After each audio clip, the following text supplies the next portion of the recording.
What's up, bigots? Big goats. What's up, big goats? Yeah, we're gonna try to do this. My Discord open and whatnot. So we'll see if people actually call in. I don't know. I doubt it. I mean, we'll give it a shot. We can give it a shot. You know what I'm saying? How y'all doing? How y'all been? See, I'm all themed up here and everything. Look at this. Hit me with your best shot. So we'll pin the Discord link, if you will, folks. I'm in the atheism evolution room. So for the proponents, you will be going to the evolution atheism room. What's going on, Teddy? How y'all doing? Slutty Gorilla, how you doing? Thank you for the gifted membership. Kicking off the goal with $2. Thank you so much, Mr. Gorilla. So, where are my wrench people? Where y'all at? Oh, wrenchies. Wrencha. Hello. How do I do this? I wish I could just share the room itself, right? Invite people. Skip the body. Server link. There it is. I think that does it. There it is. Join the Discord server. Thank you, Rip. That's another link right there. There's one here. Thank you. You know, I get a couple of heel nippers, as you put it, you know, heel ankle biters. And, you know, I'm usually streaming, so thought, hey,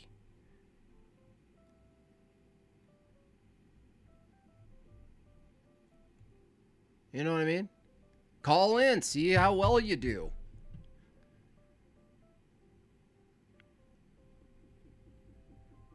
They're always talking.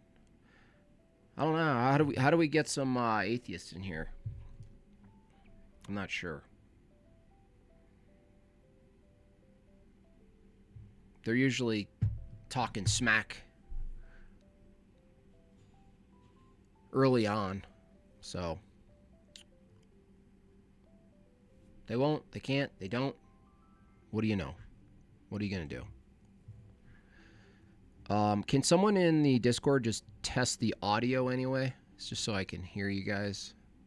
Someone say hello to us. You guys say hello. One of you guys say hello so I can test the audio. Yeah, good eye, mate. Hey, nice. Good eye. Good eye, mate. Here you go. All right, got a good Australian accent in there. That's good. Got Justin. Yeah, I can test it.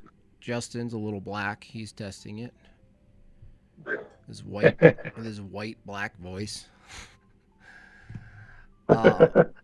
So I just thought this. Too loud? No, that's good. That's good. I'm gonna mute over on this side. Hey Mendoza, nice to see you. Dirk already got wrecked, so evolution, my hat proves evolution. So this is sort of self-defeating. Yeah, Dirk didn't have a good run at it. But there's other people that keep commenting. I keep getting comments for that debate I did against Peterson, Planet Peterson. And I always tell them, hey, jump on, bro. Get over here. In fact, I'll do it right now. I'll tell them to jump over here right now. Get on over here, boy. Get on over here, boy. See what they do. They never do. They just never do it. See if this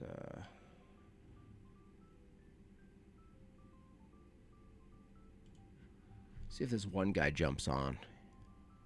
So that's how I have to do it. I have to send direct links, basically. So it doesn't work. Here we go. Risotto. What a name. Call in today. I should probably do a post as well on X. You know what I'm saying? Let me do that now.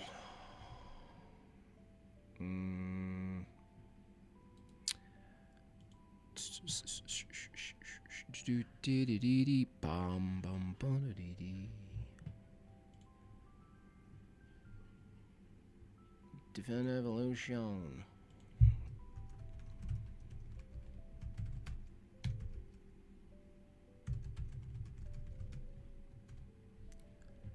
There we go.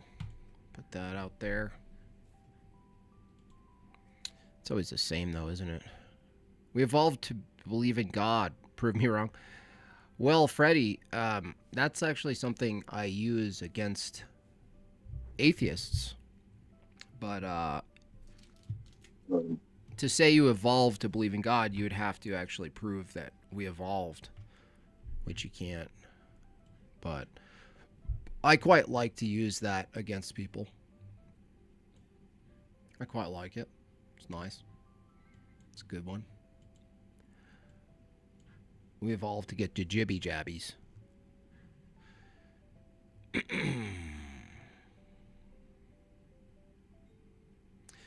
Over on the Discord side, as people come in, maybe just ask if they're proponents or not. I assume most will just be listening. Yeah, sure thing, bro. Mm-hmm. Actually, I'll tell Breakfast Tacos right now.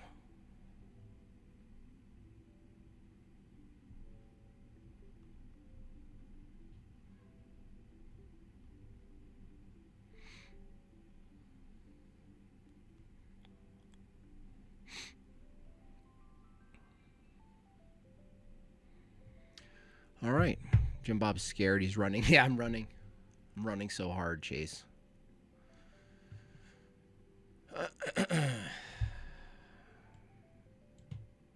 I'd like to do more debates. I think am I debating? Yeah, I'm debating evolution soon with this one dude.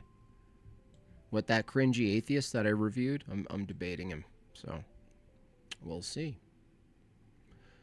Start the show. This is the show. I started the show. If we can't get any call-ins, I'm just gonna go,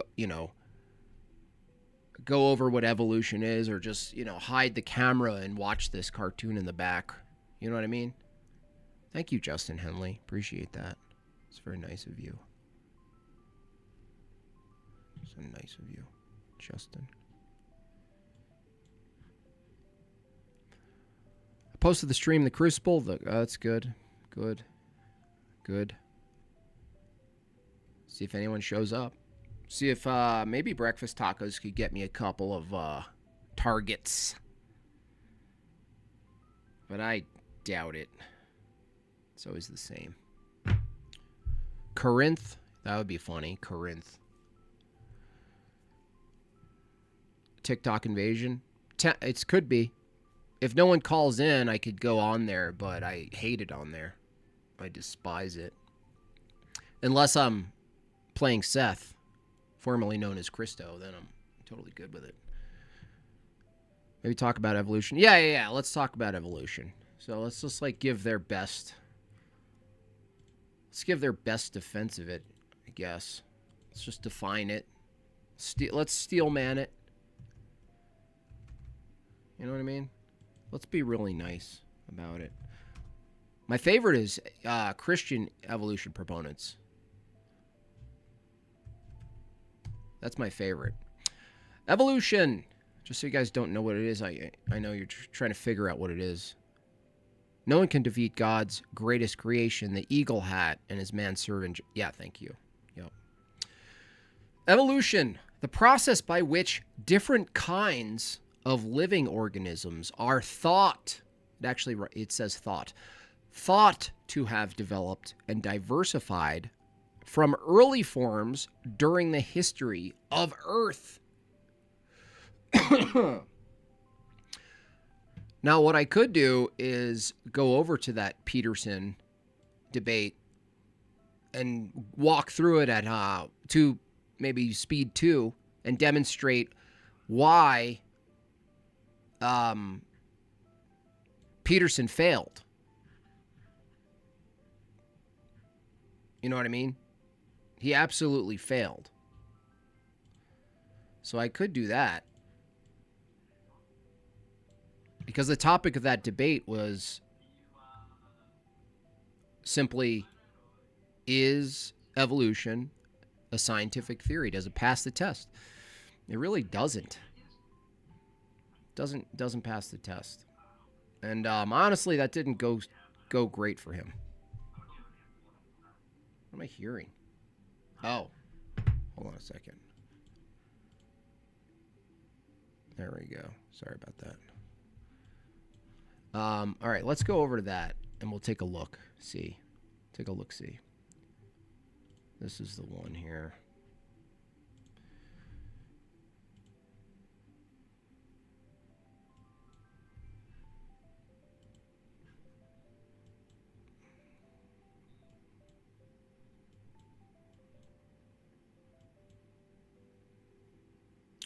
All right, let's do this. This will be fun to review this, honestly. Because this is, I think this was one of my best, taps my shoulder, performances. Honestly. The audience question portion will be after we do both cross-examinations. That should be 20 to 30 minutes. In my YouTube, I have a button that you can press that says, ask questions for the debaters here. It doesn't cost you anything. It's just a button you can press, plug in your question, and I'll ask all the... Jeff Klein, $20. Thank you, Jeff. That's very generous of you, sir. Thoughts on micro, which would grant changes amongst the same kind, and rejection of macro, which denies apes to humans, changes from one kind to another. Yeah, that's a key distinction. I would say that evolution proponents are always doing some type of extrapolation fallacy, or it's maybe a type of composition fallacy, which states that what's true of the part, in this case, changes inside of a kind or a type of animal, means that there's changes of the animal itself. That's a massive jump that they take. Massive. So the kind of changes you see within a species, you can't really make the jump that species themselves change. In fact, like I said yesterday or the day before, I think it was yesterday, that it reduces to what would be a nominalist approach. There would be no reality to species as categories. They'd all be just particular, similar looking, but not in the same category. Everything's its own thing. Sensei says Peterson crushed you. Well, let's see, Sensei. I mean, you're more than welcome to call in, Sensei, but let's see if Peterson crushed me, because the topic of this debate is evolution a scientific theory? Let's see, Sensei, how it went for Peterson. The fair questions. But under evolution, flying colors. So to claim that evolution isn't a theory, I don't get it. I don't understand how the methodology fundamentally differs in evolution from any other kind of scientific theory. So I don't know what we're going to see today. I really hope that we're not going to hear arguments about how, since evolution occurred in the past, we weren't there to see it, therefore it can't be science. I mean, this is like the equivalent of arguing that the sun used to orbit the Earth, or that the Earth used to orbit the sun in a different direction. And no modern science can say otherwise because you weren't there. Like, we need a witness. I also hope that we're not going to hear arguments that have nothing to do with evolution, but instead are philosophical ideas about knowledge and reality. That would be a little bit unfortunate, but it also has literally nothing to do with evolution.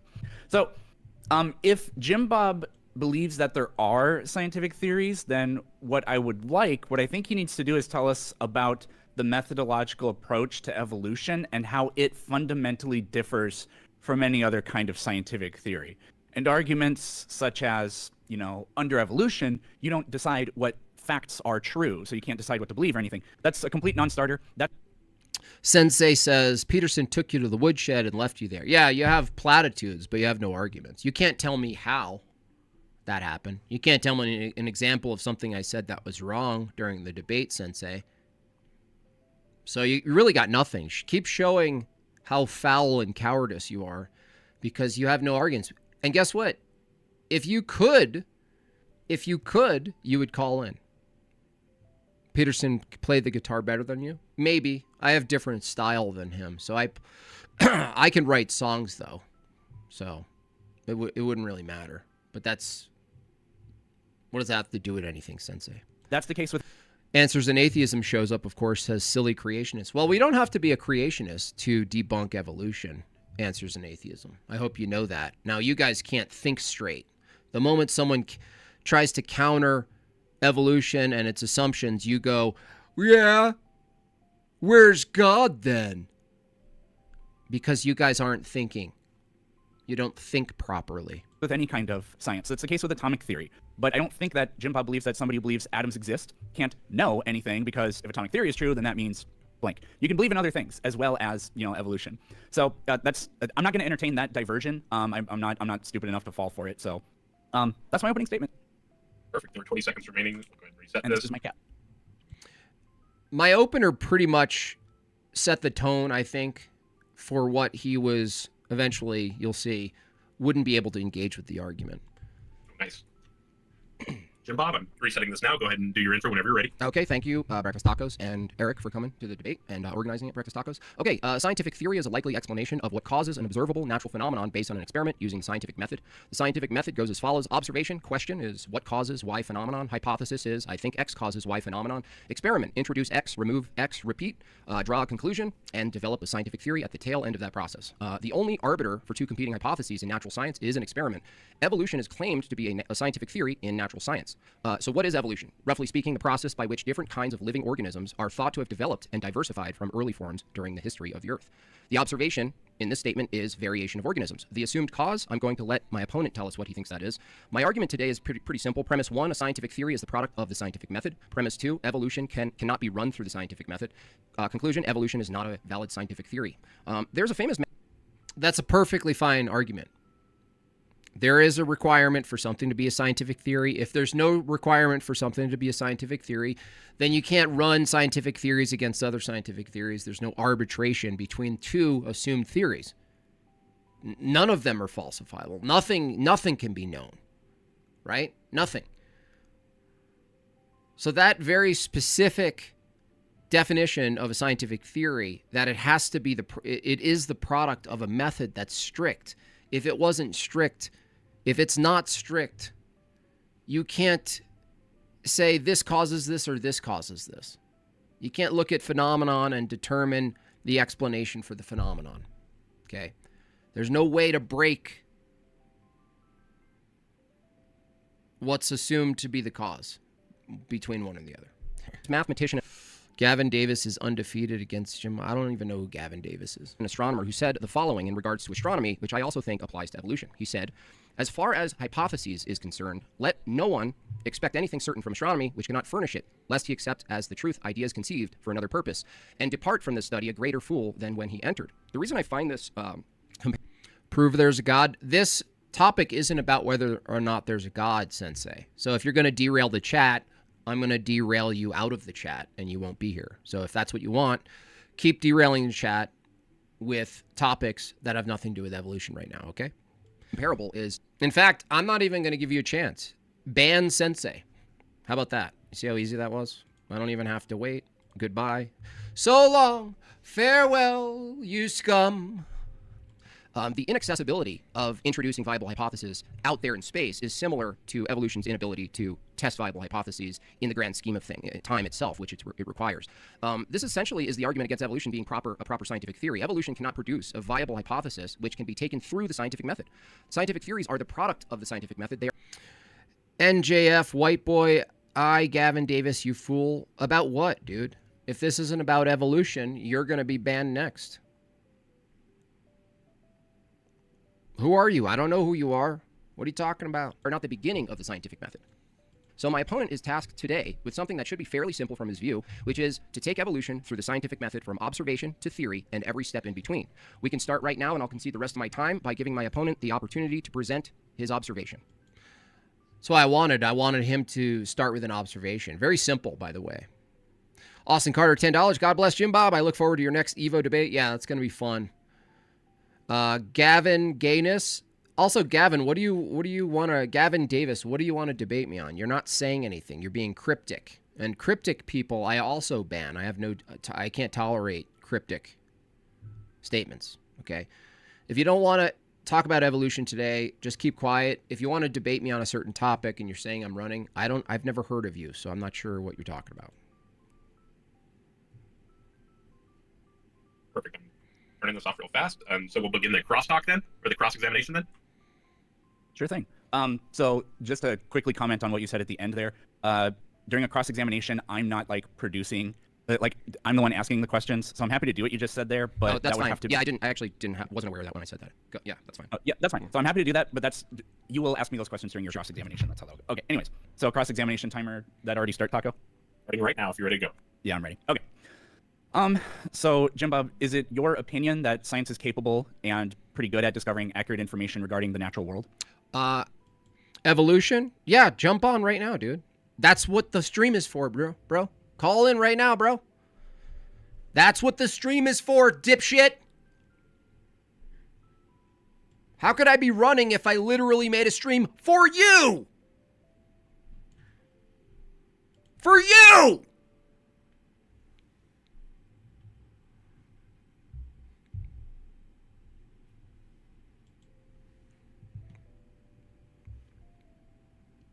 Dunning-Kruger effect. Call in and prove it. White boy. Call in. I'll give you a minute. If you don't call in, you're blocked.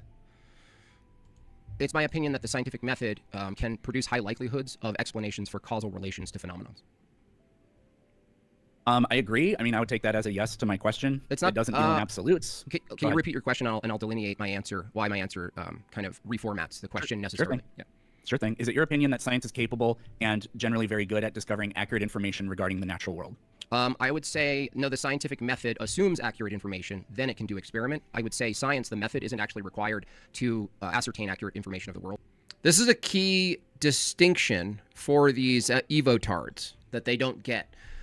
They really think that naming something out in the world, whether it's just like a taxonomy or a tree or a potato or whatever it is, naming it, looking at it, or determining that something exists. Oh, this exists. I discovered this thing over there, a weird phenomenon over there. That's not the scientific method, okay? Discovering and looking at the thing and naming it or holding it in your hand and measuring it, that's not the scientific method. That's not a theory. That's not a theory. There's nothing theoretical about it other than the language and metaphysics that precede it. That's it. So this cross-examination, even Peterson is trying to get me to concede that naming things in the world, or science, quote, he's calling it science, is a good way to ascertain statements about the world, right? No, we're talking about something more specific. We're not talking about naming trees. We're talking about the scientific method. For instance, I can go out and do proper taxonomy of trees and animals and things just by classification and identity, and be able to come to some good knowledge based on what things are. And so that's a description of what something is. I hold that the scientific method gives us an explanation of what causes a phenomenon we see.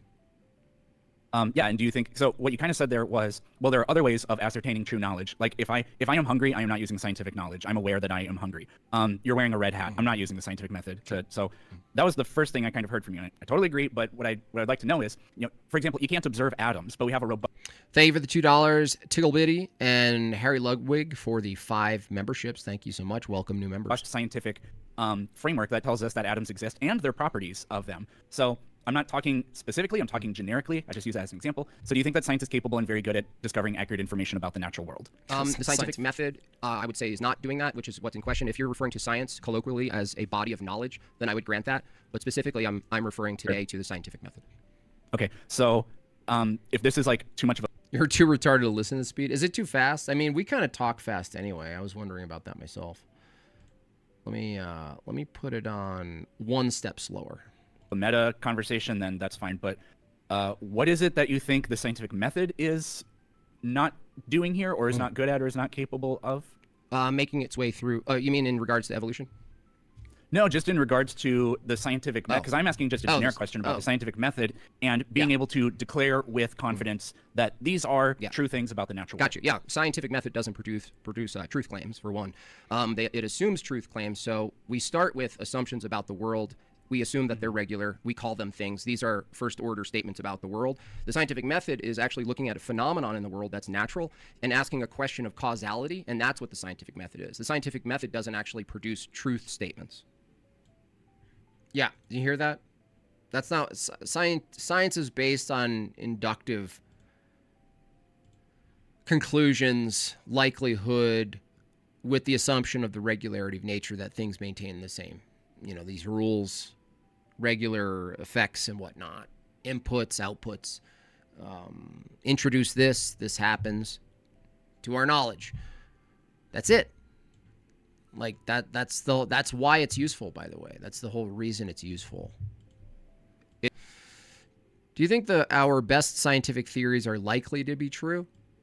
Not necessarily, because a scientific theory is developing causal explanations, and a scientific theory that seems to be true, there's always a potential missing variable. So scurvy, which came up in this debate, which is really funny that scurvy came up, because I reduced scurvy very simply to a much earlier rudimentary assumption about what causes it, which is a lack of vitamin C.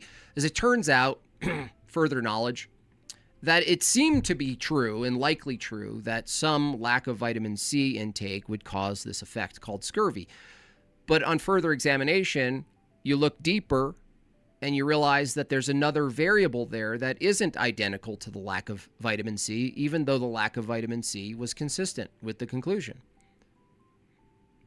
There's actually something else about the preservation of meat and what's inside of meat and just general fresh foods, basically, and how the body processes them efficiently. And that's ended up being more precise. Even that could be wrong with higher resolution variables that you have access to. So it produces likelihood statements about Suzanne, scurvy should always come up. It's such a good example. Now that I know this jump between lack of vitamin C to this new explanation of scurvy, I could actually use this to trap opponents. Because I could ask them, do you agree that through, the scientific method and testing and experiment that the lack of vitamin C causes scurvy? If they don't know the update on that, they'll say, yeah. And I go, oh, interesting. If it was something else, would it require the scientific method? If it was something else, in fact, causing the scurvy, they'd have to say yes, causality. Yeah, but I'm pretty sure you're conceding that the scientific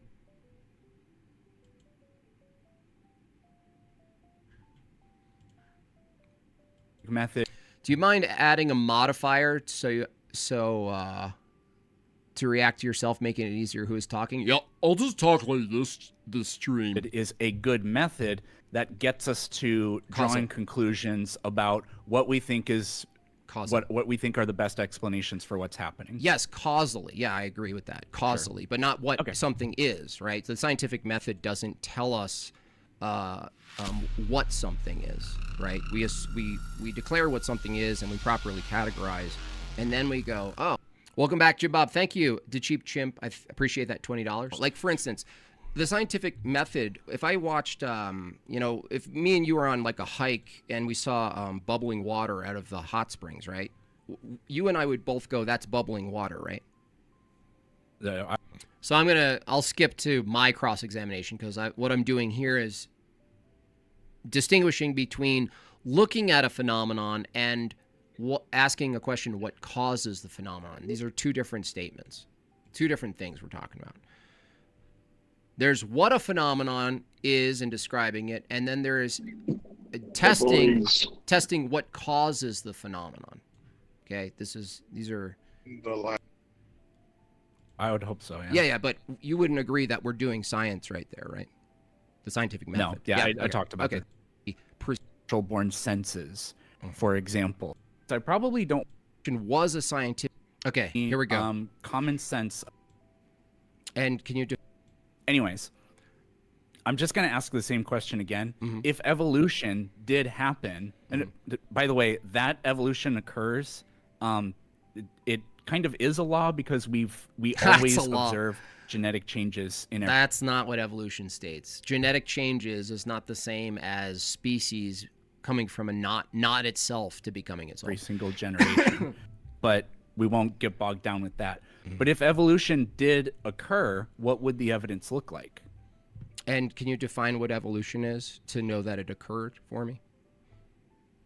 Well, you could, in one sense, say any change in allele frequencies over generations. Mm-hmm. But the grand question with evolution is that all life on this planet is the descendant of a common ancestor. You can narrow it down more and just say these selective groups of organisms have a. I agree. Jimmy says, I agree with you. The best we have is any given time is always provisional. Newton's laws are not. Well, laws are not the same as scientific theories, though. So someone describing how the world is operating, if you're describing laws, definitionally, you're not describing a theory because you're just describing the regularity. So if I describe the sun coming up and then setting every day, and I document it, and I go, oh, there seems to be some law-like thing here happening that, we're not establishing a cause. We have no access to a viable hypothesis because we can't introduce a cause to the sun showing up. We can't introduce and remove it. People just say gravity or whatever. You can't introduce it. You can't remove it. You cannot manipulate those things. For instance, another law like high pressure to low pressure, high heat to low heat. This is a pattern that we look at, and we call it a law because it seems to be regular. The assumption that it is regular, it will be regular, but it doesn't introduce a cause to it. There's no cause. We don't have access to what's causing this law of high pressure to low pressure. We just observe it and describe it. Particular common ancestor that doesn't go all the way back to the earliest life on our planet, but only goes back so many thousands, millions of years or whatever. Okay, so because the debate topic isn't whether or not I think evolution is true, the debate topic is whether or not evolution is a scientific theory. And so if you're asking me if evolution was a scientific theory, what would it look like to you? What would convince you that it was I'm just asking theory? that if evolution happened, what would the evidence look like? If evolution occurred in the grand scheme of things, I actually have no idea what it would look like because I'm not sure what you're claiming is causing why the phenomenon. So, if someone said, there's a scientific theory I have that this process occurred and produced this observation we call diversity in life, I'm going to ask a question. Interesting. Can you isolate what you think is causing the diversity of life such that you can run it? You can save that for your cross-examination. Well, that's what I'm saying. It's like data. I'm not interested in data I'm because the scientific method is Jim more Bob, than data. Stop, please. So you don't know what the data that would be produced by that body of knowledge that is the science. By the scientific method's not a body of knowledge. It's a very specific method. It's a manipulative method. You have to be able to manipulate. It's not just looking at stuff. Scientific theory would even be. Right. So I'm Through the scientific method. going to have to go with ideas about what it could be. The prediction that all life on this planet would be Ortho mass attracting mass has never been demonstrated. Yeah, there's nothing. In fact, I cannot believe how retarded mass attract mass is until I looked further into it. I'll just shortly derail us for a second. It is relevant because what constitutes a scientific theory, mass attracting mass is a perfect example of something that's so foul. It's so nefarious, I would say, to try to smuggle that into the scientific method and call it a theory. Here's why. The observation is mass attracts mass. The hypothesis is mass attracts mass. And the scientific theory, the conclusion, is mass attracts mass. Tell me one valid scientific theory where the observation is the same sentence as the hypothesis, and the hypothesis is the same sentence as the conclusion, and they're all the same sentence. What a trick. related. And in addition to that, it predicted certain degrees of relatedness between organisms. We should be most closely related to the great apes, and then we should be more closely related to all mammals in general than to any other kind of life on this planet. Literally all of those tests have passed. So how do you reconcile the data that confirmed what evolutionary scientists thought? I would reconcile it by calling it confirmation bias, because the question I just asked shows that it is. How would you determine any organism wasn't related to another organism? That's the kill shot right there for evolution, because if you go, what's a transitional fossil? They have to say everything is. You go, what's not related? They go, nothing, everything's related. You're not saying anything by saying the apes are closely related to the humans, because everything's related to something else, and it's all related to one big thing. It's Hinduism. It's like monism, Hinduism bound together in a slow cooker or something. It's really bad. It's embarrassing. Jake is debating Eric. Oh, really? On what? Shared. Oh, is he prepped for the same topic or what?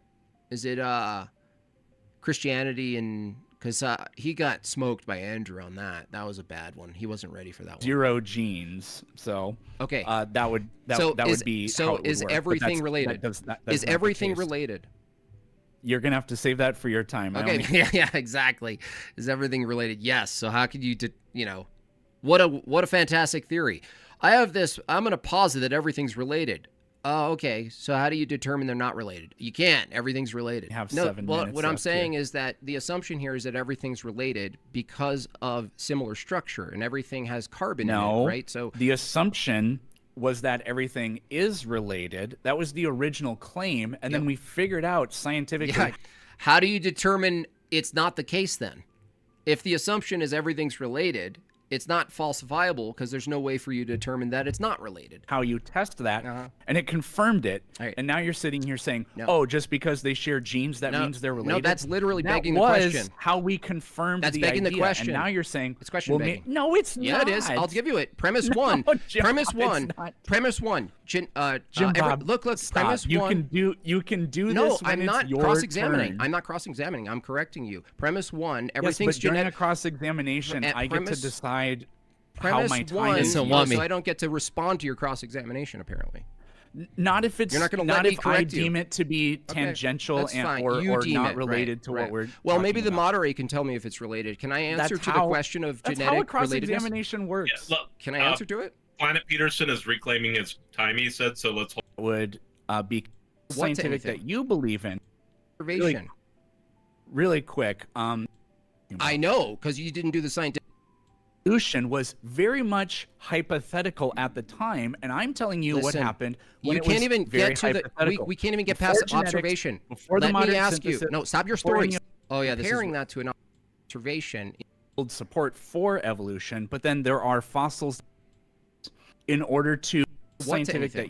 Here, wait. How is that anything other than he discovered the Tiktaalik fossil, affirmed That's the begging idea, the question. and now you're saying it's question begging and pretty nebulous. You know what I mean? I mean, not really. So, for example, Neil Shubin, he discovered the Tiktaalik fossil. I don't know if you've ever heard about it, but it's basically a fish with limbs, and it's got a lot of other tetrapod-like structures. It's a missing link. It's a transitional form. It looks like this other thing. Therefore, this thing changed into the other thing. This is how insane evolution is. The evolutionary theory predicted that there should be life started in the oceans. The fossil record is very clear about that, and then gradually moved on to land. So we should find a fish that has a combination of like aquatic traits and then traits that would be conducive for living a terrestrial life. And Tiktaalik has those. Yeah. They found it in on one of the Canadian islands in Nunavut, I think that's called. I don't remember which island they found it on. But they said, look, we're going to look at the geologic, we're going to look at the collective body of knowledge from geology to determine what type of rock strata it should be found in. We got a caller? We got a caller? Nice. All right. We got a caller. Soon they might have me out here doing traffic control at night. So someone say we have a caller or no?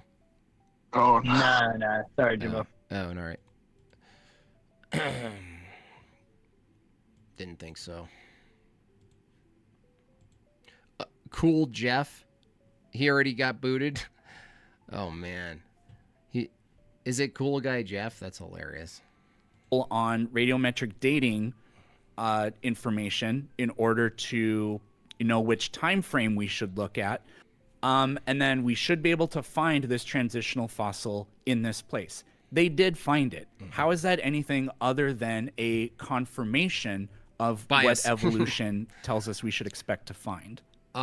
Evolution is a claim about process of the morphology within animals. Finding a fossil, by the way you stated is pretty funny, because if you started with the assumption that everything is ancestral, and you started with that assumption, and you found a fossil, in this case Tiktaalik, how could it not be a transitional fossil if you started with the assumption that everything's in transition? There's no such thing as a non-transitional fossil, which is question begging. Oof. No, because the transitional fossils have predictable characteristics from them. We should also expect to not be able to find the organisms of the present in the past, and indeed we don't. So yeah, but anyways, is that anything other than so evolution said we should find this thing, and then it did find this thing. Evolution would also assume that you would find something that's nothing like the thing that it transitioned into, because evolution includes that there are things that are dissimilar that could very well come from each other, right? That's the whole point.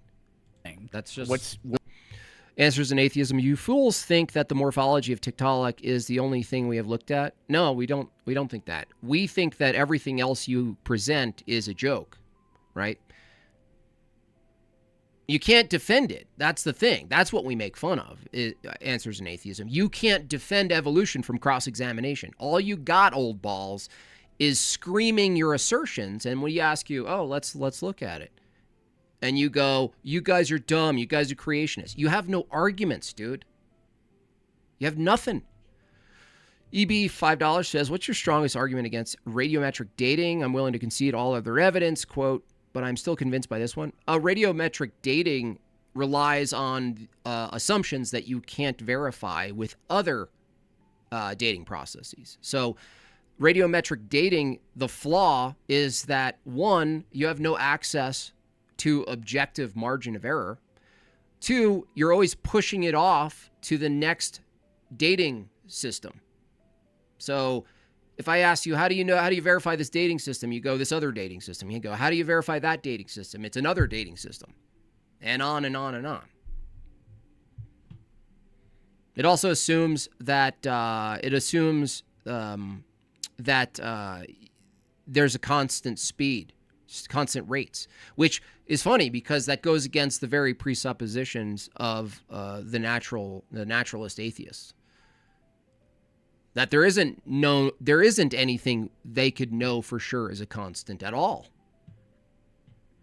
There's always question of whether it is or isn't. And yet they put all of their eggs in one basket when it comes to dating, coming up with these, dogmatic conclusions about the age of things, even though their own epistemic standard puts it into question. What is your response to that? That's starting with a narrative.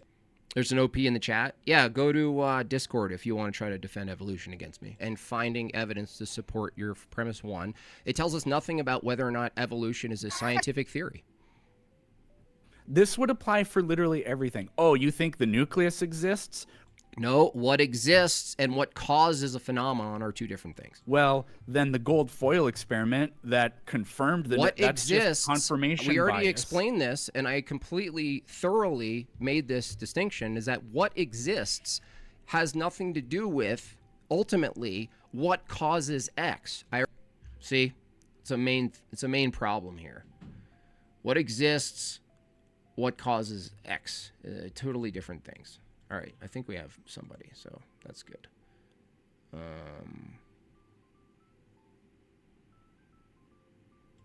Here, let's get the proper background on. Get that on. Let me make sure Discord's up. And let's see what we got here. All righty. Hello. We got someone? Yes. Okay. Let me make sure the audience can hear you. Can you just talk? Just say hello again. Just make sure that. Hello. Okay. It looks like it's showing up for me. I'm gonna get a yes in the chat. I don't want to waste time and talk for 5 minutes and realize nobody can hear you. Of course. Anybody in the chat? Did you hear him? Yes, sir. A little bit of delay. Get that first yes, and I think that will... Yeah, okay. All right, we're good. All right, so Tectonia? Is that Tonian? Is that you? Yeah, Tectonia, yes. Okay, cool. Yeah, so this stream's about defending evolution and its assumptions. My main contention with evolution is that it's referred to as a scientific theory, and I hold that to call something a scientific theory, it requires a fairly rigorous test, the methodology. Otherwise, we'd be able to call everything a theory if there's no way to delineate between a pseudo theory and a working theory or something that's valid. So my statement is evolution, the thing that's called a theory, cannot be taken through the scientific method. Give me 1 second. I'm writing it down. So I do agree with you. I was watching the stream for quite some time, and I listened to your definition, and I do agree with it. However, do you think it could be defined as like a law, so it's not stringent? We didn't have that the sort of rigorous testing that's qualified for a theory. Yeah, I would make a categorization difference between something. You said the word law, right? Yeah. Okay, yeah. No, I would say a law definitionally is in a different category than a scientific theory. For instance, when we look at the way things operate and we observe it and we just use basic observation and induction to go, oh, it seems to be the case that gas works like this, or the laws of thermodynamics act like this way, or whatever else it is, where we're not introducing some sort of variable to manipulate it. We're just observing what's happening. We just observe it directly and we describe it, and it seems to be law-like. I would call that a law. A theory would then be, we look at a phenomenon that we posit that we do have access to manipulating it, and we introduce something, and we see if the thing we introduced does in fact produce the phenomenon, or the removal halts the phenomenon, and then we can develop that. So if you said, is evolution, can it just be a law? I would say that would be true of what we refer to as gravity, the effects of things falling, these types of movements that we don't have access to any visible physical thing that we can introduce. I would say, yeah, it's actually more appropriate to say gravity as we describe it is law-like, not a theory. But for evolution, no. I would say, no, that's not the case. It's not the case that evolution as it's posited, which with all of its assumptions, let's say what produced the liver. The guest has an echo. I'm not sure why that would be the case. Hold on a second. Let me see if I can change that. Echo. Can you talk again, guest? Sorry. Yeah. Okay, echo. Not sure why you would have. Oh, I know why. I know why. Let me just change this quick. Sorry. You're all right. I think it's because I have YouTube. Let me take YouTube down and see if that helps. Okay, let me try this. All right, the echo probably, hopefully went away now. So, all right. So yeah, I would say that evolution and all of its assumptions, I would not say is a law. Yeah, the most I'd grant you is adaptations, what we would refer to as an adaptation within a singular organism or a population, some type of feature that changes a little bit within the population that you're calling a species, then yeah, I would say, yeah, that seems to be law-like, that happens. We can observe it. But the rest, the extrapolation that occurs is so phenomenally insane to me. Okay. So you'd not necessarily like a law, but more like a scientific rule, because those are even less stringent. Yes. Now I can't hear him at all.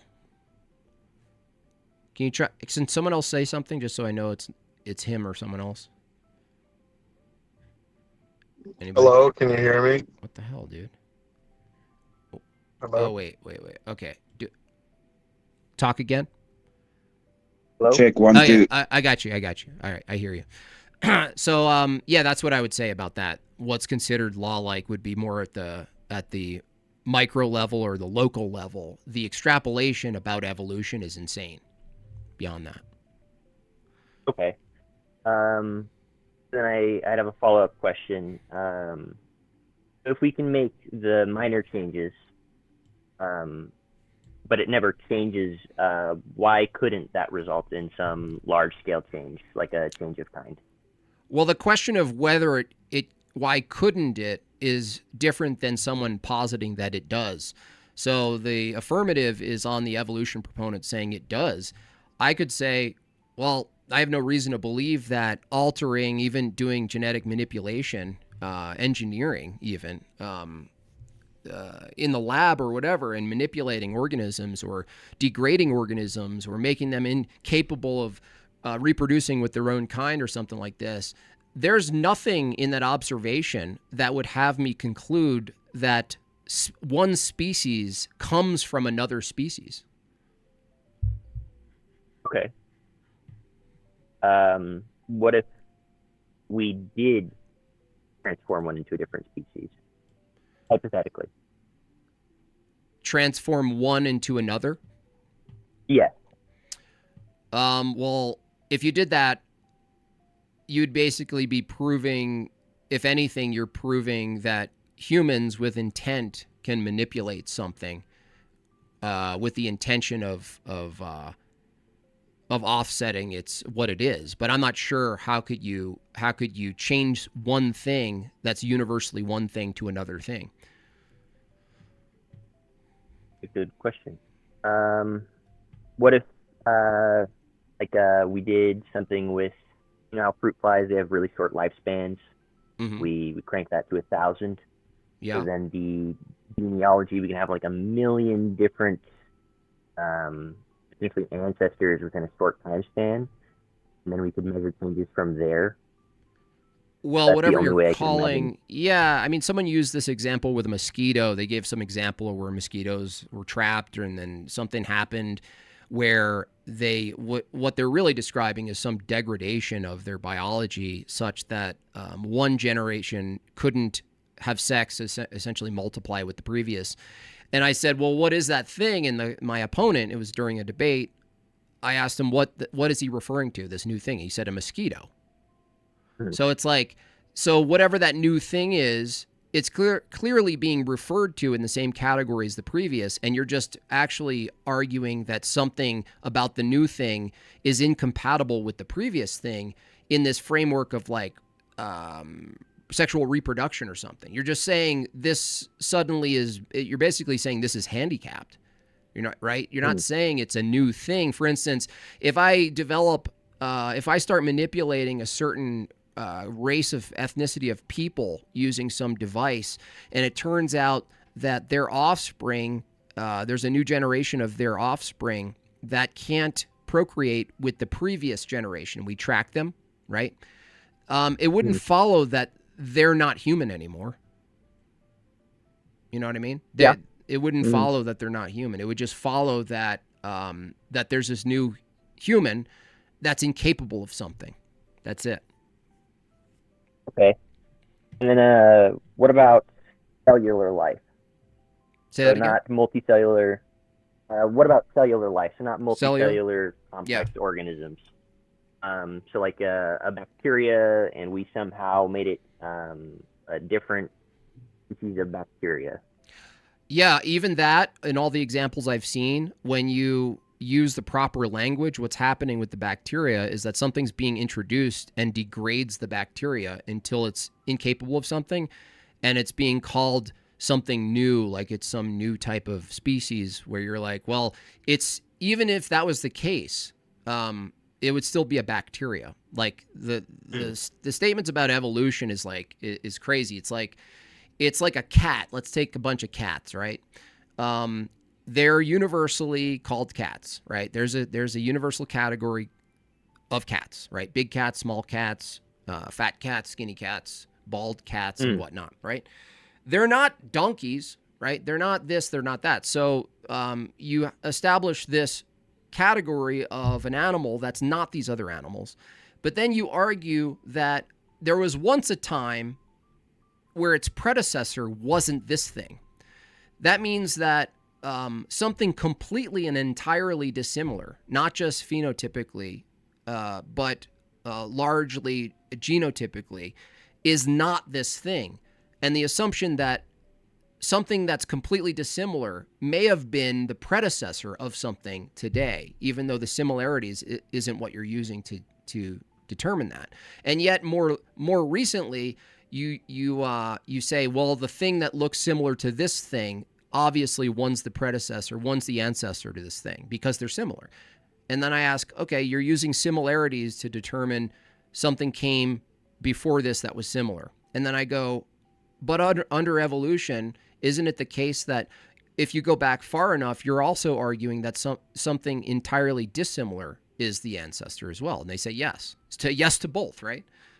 So it's like, which one's proving the ancestor, right? Is it the dissimilarity or the similarity? Well, it's pick and choose, right? It's like, if it's close enough in the timeline, I use this example called Camel World, where the hypothetical is some people are digging, right? And they find a full skeleton, and it looks just like a camel, but it's a little bit smaller. And they think, well, damn, this is a smaller thing. I don't know what this is. It looks like a camel. It must be an ancestor of this camel. Wild. What a discovery. Who gets to name it, right? Who gets the award? But unknown to these people discovering this, across the world at the basin of a Peruvian mountain, they're about to eat lunch, and a kid finds the same type of skeleton, digs it up, and calls Mama and Papa to come by, and they smile and they laugh and they collect the bones up. But they don't celebrate or call anyone. Why? Because in this hypothetical, they know what it is, and they also know what a camel is. In fact, this thing coexists with the camel in this hypothetical over in Peru. Now, the question is, how would you know something that's found that you don't see around today didn't just die out and could have very well, if it survived, lived alongside of the thing that you're assuming is its next generation? How do you determine that if you found something? Like, a bunch of things die and they die out, right? The things that are similar to the things today, you dig them up and you go, it must be the ancestor. But you can't tell me, how do you know it just didn't die out and it could have just very well been a similar thing? Why? Because there's similar things today that live alongside each other. They're not, you don't say this one produced this one or this one came from that one in this long, deep time narrative. You just say, oh, these are similar. They have similarities in their structure and how they operate, and some of their like whatever it is, methods, their functions are similar. But it doesn't follow that one comes from the other just because they're similar. So every fossil you find, it's just assumed that it's transitional because it can't be called anything else under the evolutionary view. Well, I simply ask a question: how would you determine something's not transitional? And every time I ask a proponent this, they say, What do you mean? All fossils are transitional. Okay. Well, then what are we working with here then? Like, how am I supposed to combat your claim if the thing you found is the same statement with your presupposition that it's all fossils are transitional? How could it be falsified? Yeah, I understand. So you're positing that these creatures could exist at the same time as ones that are currently still alive. It could have been the case that things that died out that are being called the ancestors of the things that look similar today, it could have been the case they could have survived and lived alongside with things that exist today, right? It could have been the case. Okay. So then the question is, well, how do you distinguish whether that's the case, or you double down and say, no, we think this old little thing that looks like the thing today actually is great grandpa kind of thing? Well, if there's two options, at least two options, if there's no methodology to say it could have very well coexisted, it just happened to die out at an earlier time. I think we can rule that one out, because you could look at the amount of biomass, and I know that also would degrade over time because of how the Earth works. But if these creatures would have existed at the same time, there should have be like an exponentially increasing amount of biomass stored somewhere in the Earth, but it's relatively linear because it keeps getting recycled, right? Well, can you explain? The entire species dies, and it keeps dying over and over, and it's multiple species, hundreds, thousands, even. Yeah. It'd be a large amount of stuff you should be finding the deeper you go. Well, that's funny, because I have the same counter to a wide variety of other populations of things that must have existed, including things that were human-like. It's a kind of convenient that the very minimal amount of fossils that try to support the view that we came from a previous ape-like thing. Notice how you don't get massive amounts of civilizations of these people, of these types of beings. There's just these tiny pieces that you find, and then you try to sort of grow it out, or you cast some, or you try to finish the story yourself, interpolate it through some sort of story or animation or whatever. Well, it's like shouldn't there be just as many humans? Like the predecessor of humans, shouldn't there be thousands upon thousands of civilizations that existed? Given that the narrative is that we came from thousands and thousands of civilizations of people that have bones like ours, but we don't find thousands. We don't even find hundreds of these. We just find humans, and then we find things that kind of look human that we then assume, well, there must have been millions of these things, even though we just found a few. I see. Yeah, no, that would make sense. I mean, it could be the case that there weren't that many, and then they somehow did still turn into humanity, though. And then that would also be argued, it'd be supported by the current depopulation of other species, and that would fit the linear recycling of the biomass that I'm talking about. So, like, there's more humans now than there have ever been before. You know, there's like 8 billion of us. Right, but here's the thing. Here's the other part there that I have to stop you, is that you said one thing. You said there could have been this other thing that before we became humanity, right? The problem with that statement is that even from the evolutionary view, if I were to go into the evolutionary view, the consequence of the view is there's not actually a thing called humanity. It's a temporary, arbitrary, pseudo-universal category. It's not an actual universal category. Why? Because everything's changing. There's no moment, like, for instance, you couldn't tell me a moment where humanity became humanity as it is now. It has to be like the beard paradox or the light to dark paradox, right? It's this graduation where there isn't a moment in time where you can say, finally, humanity has arrived. There's no such thing as that point.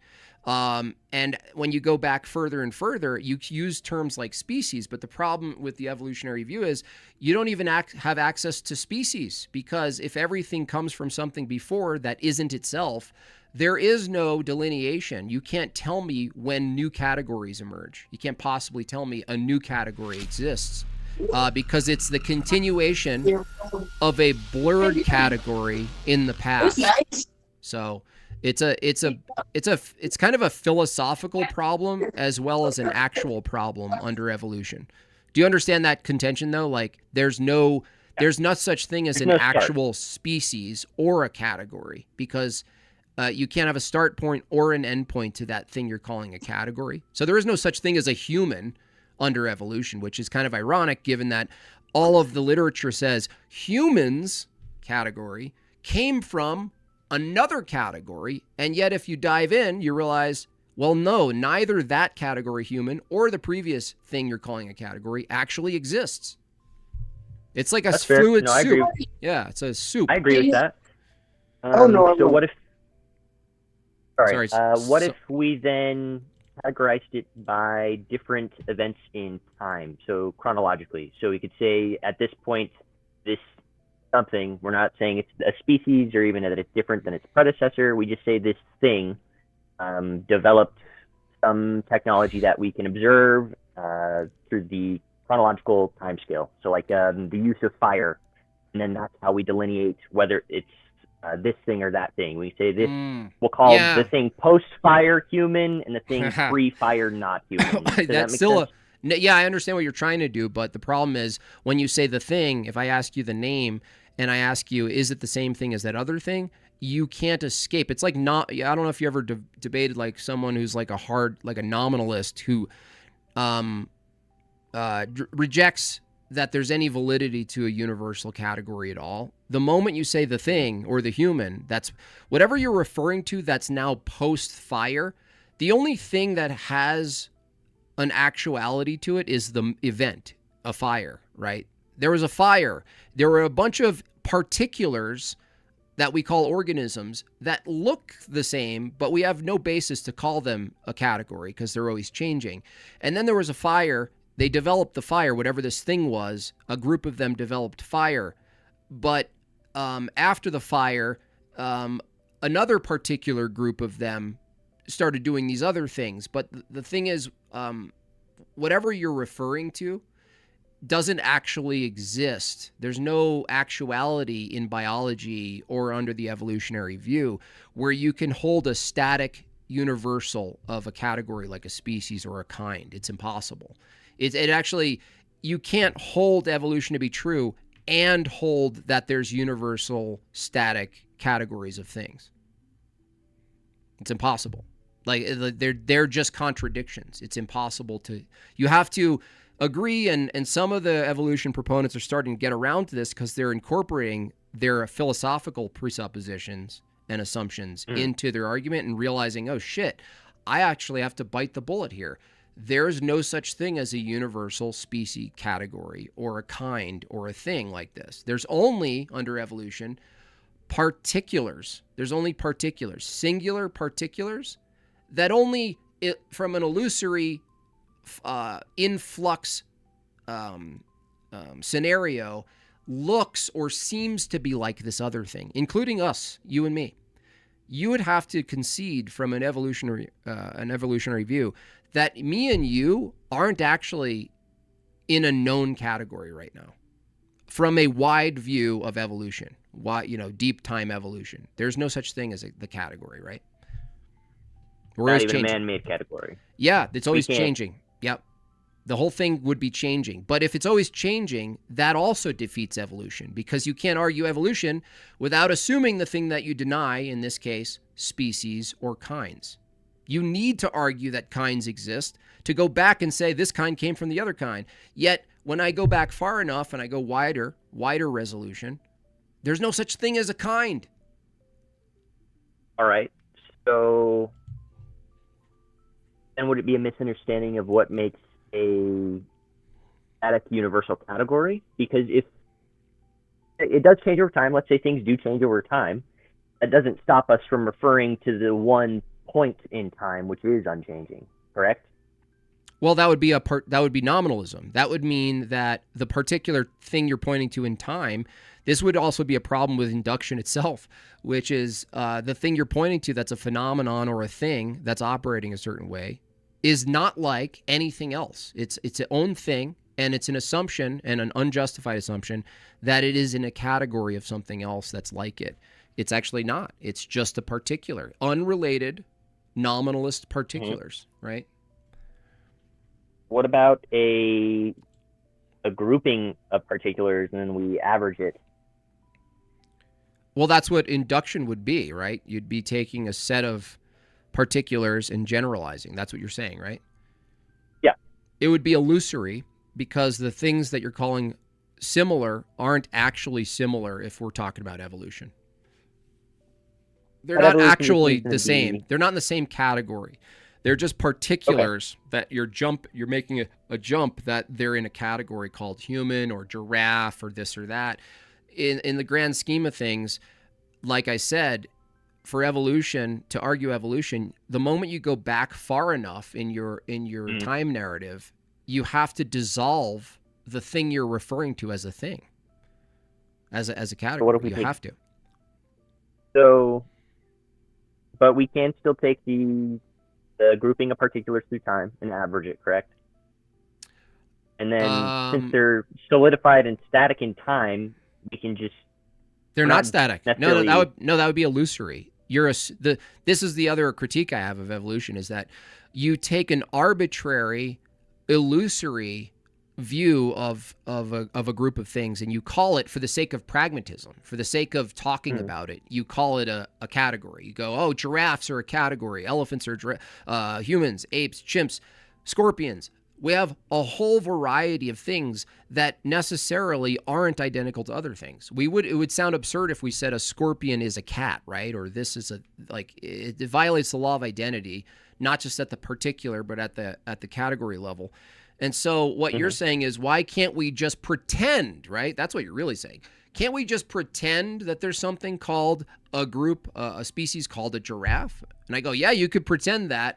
In my view, we don't pretend that these are created, and they're created with intention and all that. That's a whole other argument. But from the evolutionary view, you at least have to just admit you're just pretending that it's a category for the sake of a time constraint that you have. Because if you widen the brackets of time, guess what?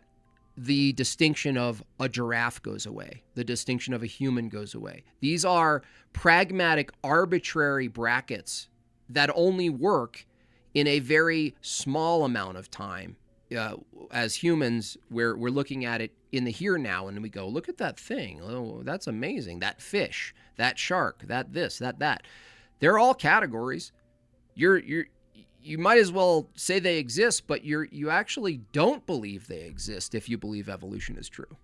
You just believe that they temporarily give off, they ostensibly seem to temporarily coincide together or something like this. But I agree they're not real. They're not real, though, from an evolutionary view, which is which is a problem because the evolutionary view is describing hard physical reality, right? Biology, chemistry, genetics, phenotype, genotype, mutations, sex, all of these things. Sex between what? Well, sex between the species that could have sex. Nope, those don't exist. Yeah, but temporarily they do. Like, haven't you ever seen a giraffe have sex with another giraffe? Yeah. But that doesn't, that in the long scheme of things, under the evolutionary view, that doesn't maintain, right? That's some weird accidental temporary phenomenon. It's always on its way out, right? A giraffe is on its way. Is a giraffe necessarily on its way to not being a giraffe? Not necessarily, no. Is there any animal that maintains its identity from an evolutionary view for forever? No. Okay. So the thing is, if it doesn't, you're saying, well, there might be just a longer time period where we look and say, well, look, the giraffes are still giraffes until they're not. Mm-hmm. But I'm saying that you can't tell me when they're not. Why? Why? Because if everything's in flux, the thing that you're referring to, in this case, a category called a giraffe, if it's on its way through evolution of not being a giraffe, you couldn't possibly tell me when a giraffe becomes not a giraffe, because that would assume two objectively static categories. You can't even say one thing becomes another without assuming that there's such a thing as one thing and another. You have to assume both, right? That one thing exists, and to refer to it, it needs to be a universal category. And if it's changing into another thing, to be able to even say that, you have to have one universal and another, which is it's antithetical to the whole theory, quote, theory of evolution. There is no such thing actually as a universal category called a species or a giraffe. So to say like it's going to change, it changed, the thing that you're referring to, it doesn't even exist under the evolutionary view. It's in flux. It's in flux. It's just an illusion that it exists because we're constrained to what? If we're lucky, 80 years of our existence here. We're constrained to a microscopic, minuscule breath, right, of time compared to the evolutionary view of time. But that's illusory. That's illusory. All right. So it's like evolution is based on an illusory assumption. It's wild. Yeah. Then I have another question. So if the giraffe example, let's stay with the giraffe.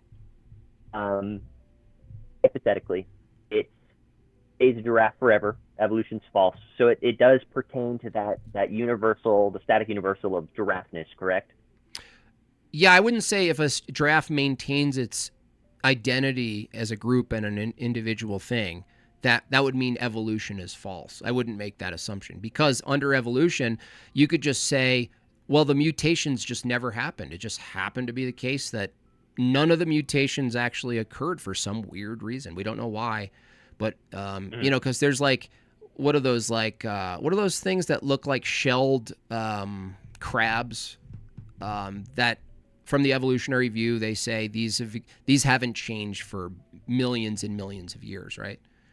Horseshoe crab. Yeah, horseshoe crab. So we go, why? And then you go, well, the mutations just didn't happen, or the pressures didn't build up, or whatever. Whatever explanation there is, you have to look at this thing and go, that's a horseshoe crab still. That's a horseshoe crab still. After all this time, it's maintained its identity as a horseshoe crab. The problem is, again, that if it were to change, you couldn't tell me when. Because there's no moment in which you can delineate when it becomes a new thing. There's no... That's the thing, by the way, under evolution that's never been observed, that's assumed. Meanwhile, you have to also hold simultaneously that it would be impossible to observe anyway, not just because of time. It would be impossible to observe because you're talking about something that's universally one thing and becoming universally something else. That's almost like... But that would only be the case if it had to have that universal static constant, correct? There would have to be something. Philosophically. Yeah, philosophically and actually mechanically. You couldn't, to say something's one thing and becomes another, you're assuming the thing that you're denying in the grand scheme of things, that there's something called the one thing called the giraffe. Well, no, the giraffe was once not a giraffe, right? Right? Yeah. A cat was once, there was not that. It was something else. It wasn't that. So that's what's funny is the talking about evolution from the pro side. You keep referring to things that you deny exist. Could you give me some examples? Everything. A cat, a giraffe. If it's the case that there was a time where suddenly your pragmatic, useful taxonomy demonstrates that it's not actually a thing that maintains. It's just an ever-changing thing in flux. There's no such thing really as a giraffe. There's just a temporary changing thing that looks a certain way that with enough time before or after might not be that thing. But that's the thing. It's like, what is it? But what are you referring referring to it as a giraffe still? Yeah, right? But it's illusory. I'm saying that you are pretending. This is the concession I would ask any evolution proponent to take. You're pretending that there's something called a giraffe for the sake of workability to talk about it. You're pretending. Well, we do define a giraffe a certain way, though, correct? It has to fit certain criterion, correct? Yeah, temporarily, you're pretending that the criteria actually exists universally, but it doesn't, right? It doesn't actually. But then is it universally a giraffe? No. There's no such thing as a giraffe. Under evolution, no, there's no such thing as a giraffe. There's no such thing as a shark. No such thing as a human. Because it's under the evolutionary view, if you were to be objective about looking at it, let's say right now we're looking at it at ground floor high resolution. Let's zoom out in like those like virtual worlds, like a video game where you're allowed to zoom out, right? Let's zoom out not just spatially, but in time. We go back in time and spatially we look at it. There's no such thing as that category that you're referring to in the grand scheme of evolution. Why? Because just a few million years, however many you want, right? 1 million, billion, 400,000 million, I don't care. It doesn't matter, actually. There is a moment in which that thing doesn't exist. Yeah. So, and I have to say, and then if you're going to argue from the evolutionary view and you're going to appeal to things like, well, we have giraffes and you're referring to a universal thing called a giraffe. They came from this other thing. Well, no, there's no such thing as either because they're in this constant flow. There's no objective moment where you can categorize a giraffe as a giraffe and distinguish it from the previous long list of other, quote, forms it was before.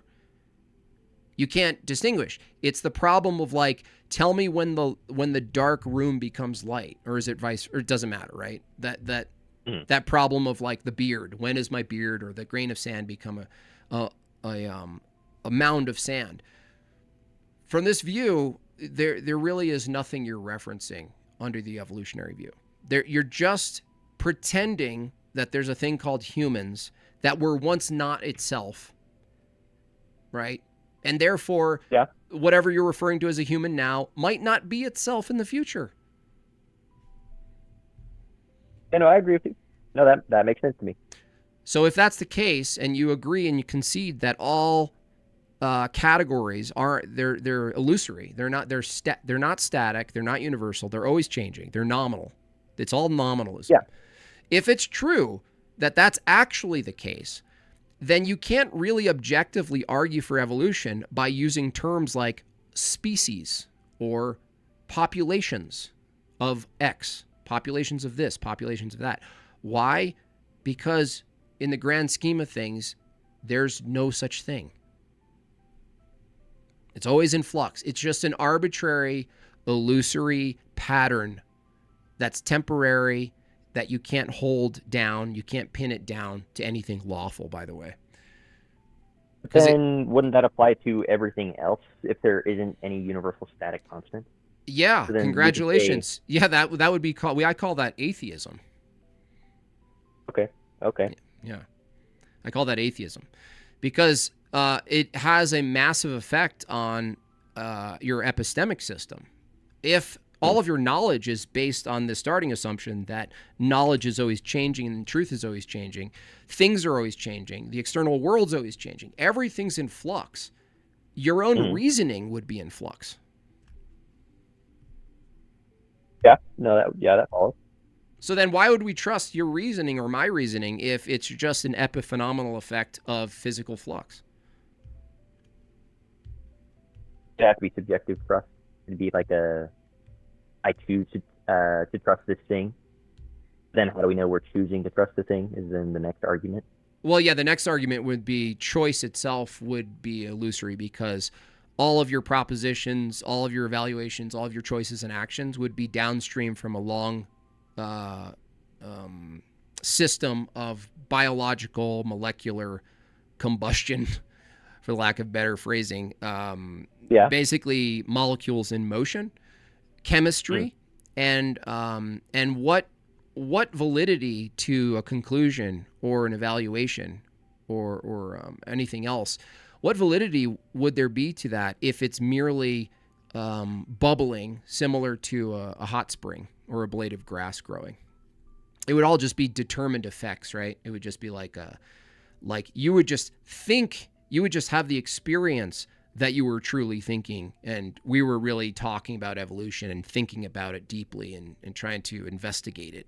Well, really, the bigger problem under the same view that produces evolution is your own propositions and conclusions are caused by purely physics. It's like can you imagine if you believed that your conclusions were chemistry and I believed my conclusions were chemistry, how is it possible that chemistry could be right or wrong, like truth apt? You can't have false chemistry.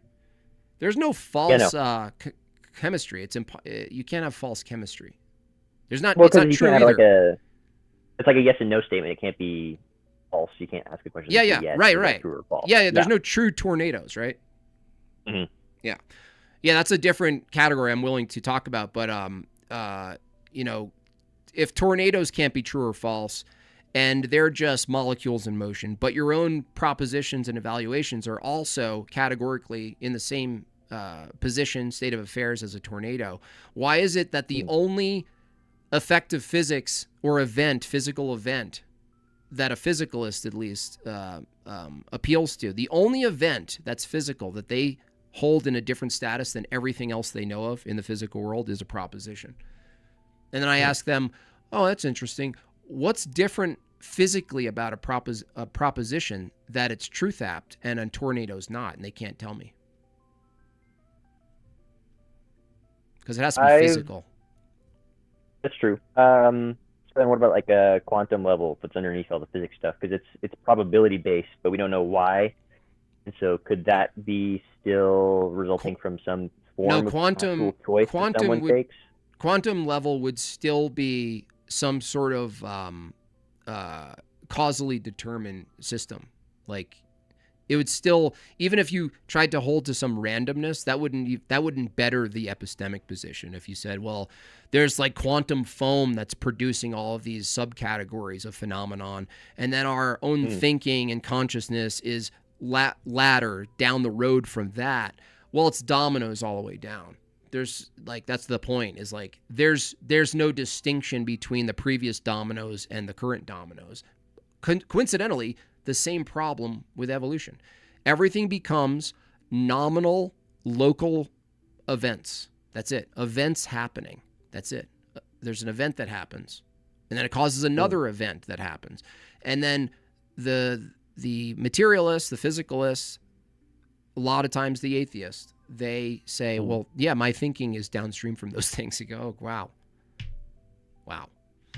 So your thinking and all your reasoning is downstream and caused by pure physics and mechanics, but you want me to believe either one of us?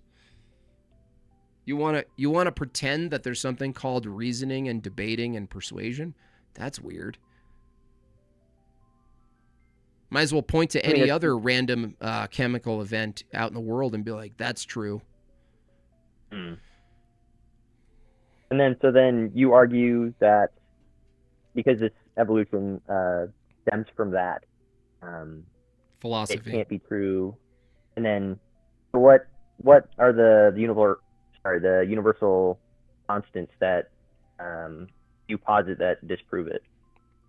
The constants that disprove evolution? Yeah, because we talked about how if evolution was true, there would be no universal constant. It couldn't be static at all. Well, yeah, I would say there's two. Do you have? There's two things I would say.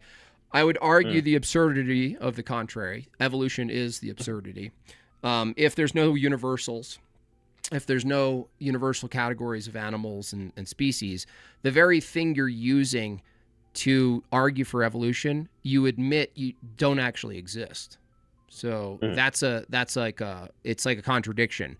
X doesn't exist, but I'm also using X to argue that evolution is true. And you go, yeah, but those things don't exist, right? And you're like, yeah, but I need them to argue evolution. I go, well, no, you would need those things to exist to demonstrate evolution, but you have to deny those things because it's a consequence of evolution. The other thing I would counter, which is basically adjacent to it, which would be, if you hold a position that humans are a universal category and never become not human, and the same holds for any other animal, then that type of constant, you could actually make sense of the world, and induction is even possible.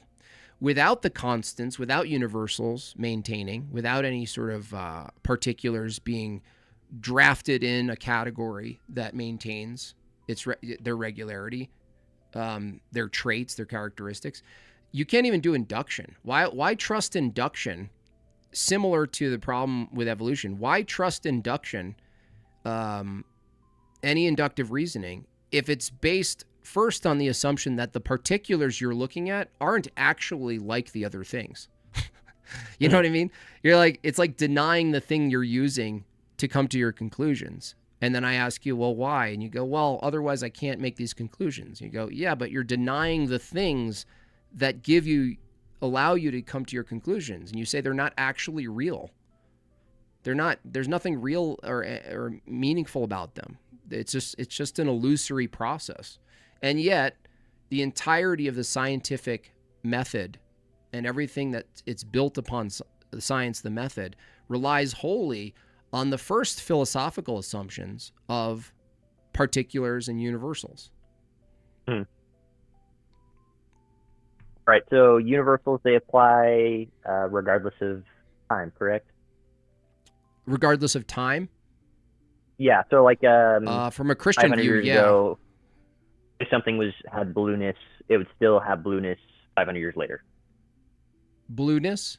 Yeah, like if you're looking at like blue, yeah, but that doesn't mean it could be that it would be effectively recognized, because there's another phenomenon where you can show like a group of people a color they've never seen, and based on all of their pre-knowledge of the world, they might not be able to see properly even the color or categorize it. Like we don't know whether or not it's their inability or their lack of categorization, like through language, to identify it, that they just kind of don't see it, or they see it but they just don't register that they see it. You know what I mean? Like I don't really hold the argument that they blindly don't see it, like they physically, like the frequencies don't hit the eye like that. I think it's more like the categories that are required to filter the thing, they don't have them, so they just don't do it. They just they just don't filter it and put it in its category. But yes, it would be the case that the frequency of a blue existed as a physical phenomenon before it's discovered. And how I would come to that conclusion is that if we discover anything about the natural world, it necessarily is a requirement that it existed before we discovered it. Otherwise, what's a discovery? That would be like saying, like, I discovered the coin under the rock, but it didn't exist under the rock until I looked under the rock, and the coin made itself by looking at, like, I looked it into existence. Which brings up another interesting topic, which is, if it's the case that universals and truth itself and knowledge is discovered by humans, that means it has a type of ontology that precedes the human capacity to discover it. Now, when I ask a materialist or an atheist, what is the status of the thing being discovered before humans discover it? They don't have an answer. There's only two options, like, from their view. It's either concrete, identical to matter, or it's conceptual, and it literally is made up by humans, like all of it. We just make it up. Okay, so then I have one question. That'll be my final question for today. So universal constants, why can't they apply to a single point in time and then be different the let's say preceding or following moment in time? Can you point to any moment in time if it's not in relation to objects?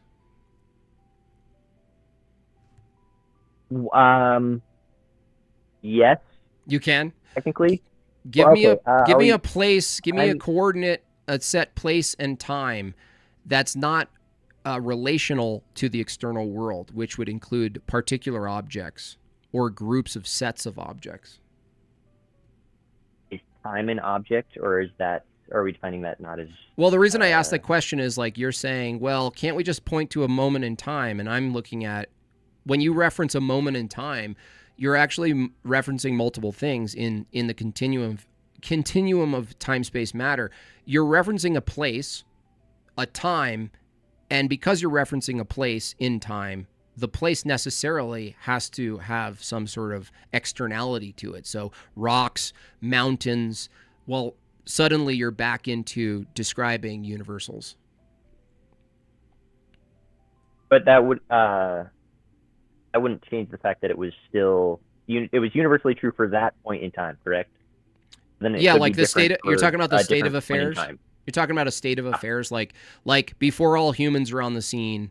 Let's posit there's a moment in time where there's just, rocks, but they don't have names. There's mountains, but they don't have names. But they are themselves. They are themselves. They maintain. Water runs a certain way, right? That's what you're referring to?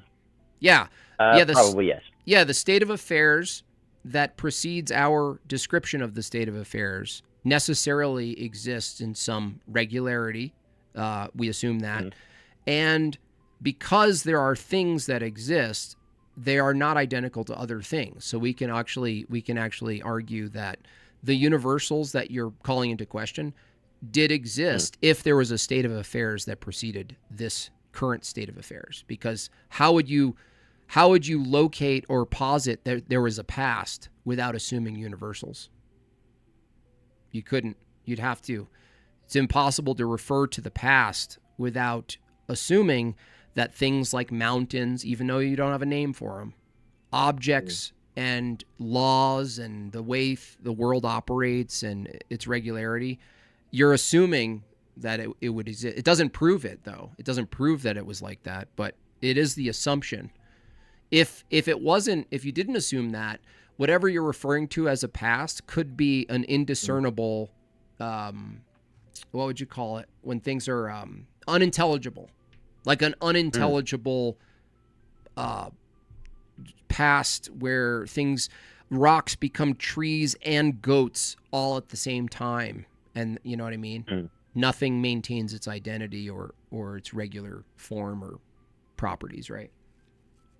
Yeah, but if the universals are true, it would have to at some point in time still. If universals are true, then actually I would reverse that. I would say to say some point in time assumes universals are true, are themselves, that there are such things as universals in the past. To say some point in time. Okay, so like a building has the character of buildingness, however we define it. It's that certain criterion, we define it as a building. Yeah. The building falls down. It's no longer a building. But the universal still holds because at one point in time it was a building and at one point in time it was not a building, correct? Its identity that it was a building and was knocked down to a future of not being a building, like not being there. Yeah. Yes, and then like if it's changed into just rubble, you would then still be referring to the rubble as you would still reference the identity of the rubble coming from the building. So it wouldn't like be a different building, right? Like, so some people have tried to use this with language when they try to argue evolution can be true. They try to counter my counter by looking at language and saying, well, language changes, but it's not a good analogy because the thing you're referring to, in this case, a building, or in language, whatever the universal thing is you're calling a language, the sounds and the characters could all change. In fact, the name of the word building could be tomato in 500 years, right? But it doesn't change that the referent is a universal, the referent itself. Yes. Regardless of the sound coming out of your mouth, the universal, there was a building, it crashed and it's reduced to rubble. You're referring to a past that was a building, and you're looking at rubble and saying this rubble was the composition of that building. But evolution is different than that analogy. Okay. Why? It's different. Can we extrapolate the same thing where it was some sort of building before, but now it's turned into not a building? No, because the building, when we look at a building, right, we'll just ignore the fact that a building is totally man-made. But would you agree a building serves a function? Yeah, and it has the characteristics of whatever classifies a building, yes. Okay, cool. So it serves a function. Now, when it is when jet fuel causes it to collapse at free fall speed with no resistance into the ground, and it's no longer that building, is there any function to the rubble? Absent human using it for something else? Like, is there any function left? Not original function, no. No, but is there any function to rubble at all? Alone, without any humans involved, taking it, digging it, making it into some sort of new cement for a project? Let's say a building fell, became rubble, and there was no humans around. There would be no function to the rubble, right? Well, then there'd also be no function to the building if there was no one to. Right, but there was a function to the building, right? But there couldn't have been. What do you mean? I think that's so. If there's no humans at all, and there's a building. No. If there's a building, there were humans, because what we know of buildings is they're built by humans. Like, whatever you're referring to as a building, to define a building is to say a construction of someone who has intent to construct something. So for the sake of argument, let's say humans built a building and then they abandoned the place and for some reason it got destroyed, right? What I'm pointing to, you said, because you asked me, why is this not the same as evolution? The reason I asked about function is that you can have a building that falls from natural means, tornado, and the rubble has no function. It's not just the function has changed. It's no function. Evolution holds that the building, in this case it would be an animal, changes to rubble, in this case a new animal. The reason it's disanalogous is because your evolution states that the rubble has function now. Has a liver, has some sort of operating system. It can consume calories. It can filter out toxins. It can defend itself. It can offend others. It can hunt, maybe, whatever it is, right? Under the evolutionary view, the reason this is disanalogous is when the building falls, there's no function left. But when the animal falls, in this case, fall is a euphemism for changing, the rubble actually still has function. I would argue that the original, it is still analogous. The rubble does have function, even if we don't know what it is. No, it doesn't. No. What function does rubble have? I don't know. That doesn't mean it would not have a function. No. You can't say it has function, but I don't know what it is. To say it definitely does not have a function would be an argument from ignorance, would it not? Because I'm To saying, say no, just because no, I don't know its no. function, it No, must you're not making have one. no, Correct? you're making the argument for ignorance. You're saying it does have function, and I go, what is it? And you say, I don't know. That's you making an argument from ignorance. I'm saying if there's a building that has a function of being a building, and it's no longer that building, right? It collapses. Without the humans making function out of the rubble, there's no function. If there was a function from a naturalistic view, you would tell me what the function of the rubble is.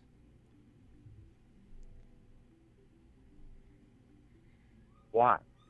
Why? Because if you're making an analogous with an animal, and the analogy is a building falls, aka changes, devolves or evolves or whatever you want to say, into a pile of rubble, you would still, under the evolutionary view, the transition from building one animal to rubble, another animal, under the evolutionary view, you would be able to look at the animal called rubble, and you would go, look what it's doing.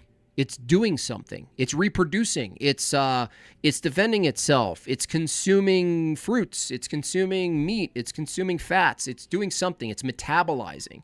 It's breathing, maybe. These are functions inside the system.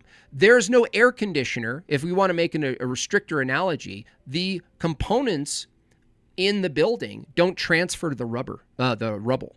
There's no air conditioning that's still functioning that's carried over to the rubble, right? But under evolutionary view, you would say that the air conditioner, in this case, seeing or sight or smelling or whatever it is carried over to the rubble, right? Has to be. Otherwise, what are we talking about? If it's evolution, what you're talking about is one animal or population of an animal changes over time, but is able to carry forth traits from the previous form. If you're going to use the building as an analogy, if you want to be really rigorous, you have to argue that all of the components, or some of them, not even all, some of the components transferred to the rubble and still serve the same function. In this case, an air conditioning is a perfect, or an HVAC system, a perfect analogy example. The HVAC system doesn't transfer to the rubble at all. Oh, that's a good point. Yeah. And you don't actually, you've been great to talk to you, because you don't seem to be dogmatically, emotionally attached to evolution. So I appreciate that approach. I listen to like you. I don't listen to Peterson. I can't stand him. I think he's rude. Just outright so. But I like listening, and I like engaging, because I think it's important to learn, even if I ultimately still don't agree. Does that make sense? Yeah, absolutely. So yeah, I appreciate your time. Yeah. Thank you for having me on. Hey, no problem. Yeah, thank you. Anytime, Tectonian. W's in the chat for Tectonian. I thought he did excellent, engaging, good faith, interesting. So nicely done. Anyone else in the chat? What do we got? Snake? Is that the Snake? No, that's not the Snake, is it? What Snake? Was there anyone else waiting in the queue here? Nothing? Nobody? Doesn't look like it. I don't think so. Okay, I'll just wait then. Rubble without a cause. Chase Haggard running. Come on, Chase. Call in and try to be the Evo proponent. Try it. Missing links, that was good. Is anyone in the chat who's been waiting and going, oh my gosh, don't let Jim Bob get away with this? Well, now's your chance. Now is your big chancey chance. Okay. All right. Nothing? Nobody? Look at these people evolving. Look at them go. There, look at him go. Yep. There he is. I was pleasantly surprised that Tectonian understood the massive problem of nominalism in evolution. I was pleasantly surprised, because usually that sends people off. They just they can't. Clay Manning, come on in. Come on up, Clay. Come on up, Clay Manning. Next up to bat, Clay Manning. Get on up here, Clay Manning. Get on up here, Clay. Easy topic. You guys have 150 years of evolutionary science. That's not enough, is it? Kakashi, $20 big. If you like the stream, be like Kakashi and support it. We're at 20, almost 20 of 50 with an hour and 11 to go, which is terrible. Terrible. Bunch of freeloading, surfboarding, hacky sack owning, Tiva rocking, tie-dye shirt making. Do I have to yell at people? Come on!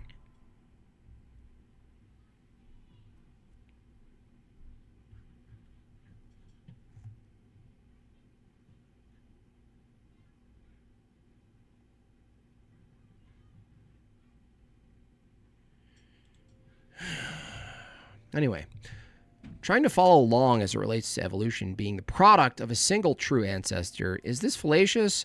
Not sound, because you'd have to infinitely search for a missing link between early fish and early sapiens. Yeah, it's endless. In fact, that's exactly what it is, Kakashi, is that you're saying things that are similar in the here now, a chimp and a human, they're related because they're so similar. But then you go back further and then you have to say, well, also dissimilar things are related. And you go, okay, so everything's related? And Kakashi, you're pointing out that if that's the case, can you tell me how you're going to falsify that everything's related? How would you know if they're all related versus we all have similar composition? We're all made of the same stuff. We have similar genetic composition. We have similar microbiology and systems, operating systems. Right? Can't talk, guys, in muty? Wait, what? What do you mean in muty? What does that mean? You can't talk, you're in muty? Excuse me? You're in muty? Suzanne Griffith, $5. Thank you, Suzanne. Getting us up to 20 of 50. Not even halfway. Bunch of ingrateful peasants. Thank you. Appreciate the breakdown. Thank you so much. Thank you for being so much smarter than I am. And hello to my nephew. I finally got to watch the live. Nice. Hello to you and your nephew. Freeloading hippies. Glay, come on, Glay. Come on, Clay. Get up here. Come on.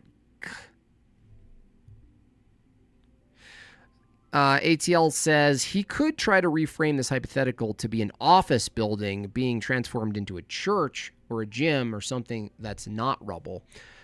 Yeah, you could try that. It wouldn't work in his favor, ATL, because all you'd be pointing to is that humans are the biology with purpose, changing the thing with purpose. But evolution doesn't hold that there's any teleology, which is insane.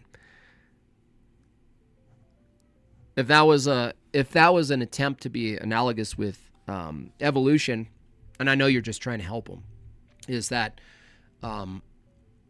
the building itself would change without the human component making it change with purpose. You know what I mean? That's what would happen there. Do I even have it? Yeah, Vagine's on right now if you want to send Vagine anything. I don't like that Professor Dave Feather. Yeah. If he thinks that Peterson is a little rude, I give him a little charity because I'm rude sometimes too. But Dave, Professor Dave, he's just straight up the embodiment of a douche. He is the guy who dies in every movie that doesn't have a black guy in the cast first. You know what I mean?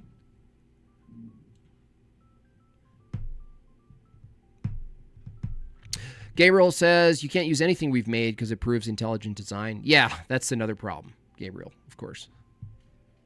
Yeah, I'm trying to, give them some slack. It's just, they got nothing. I'm going to actually make a video. A lot of you liked my series, Arguments Against Atheism, Volume 1, 2, and 3. And if the right topic comes up, I'll probably do a 4 and a 5 or whatever. But evolution would be a really great, concerted, like, delivered 15-minute video with some animation, some mockery. I think I could really deliver one that could be like shareable too, you know? It would take some practice. It would take some really strong worded delivery, and it has to be fast paced. But I'll think about that. Stop chatting like a hairstylist and hit the like. Yeah. Send some super chats. What do you want me eating? What do you want? What do you want me to eat? Peanut butter and jelly?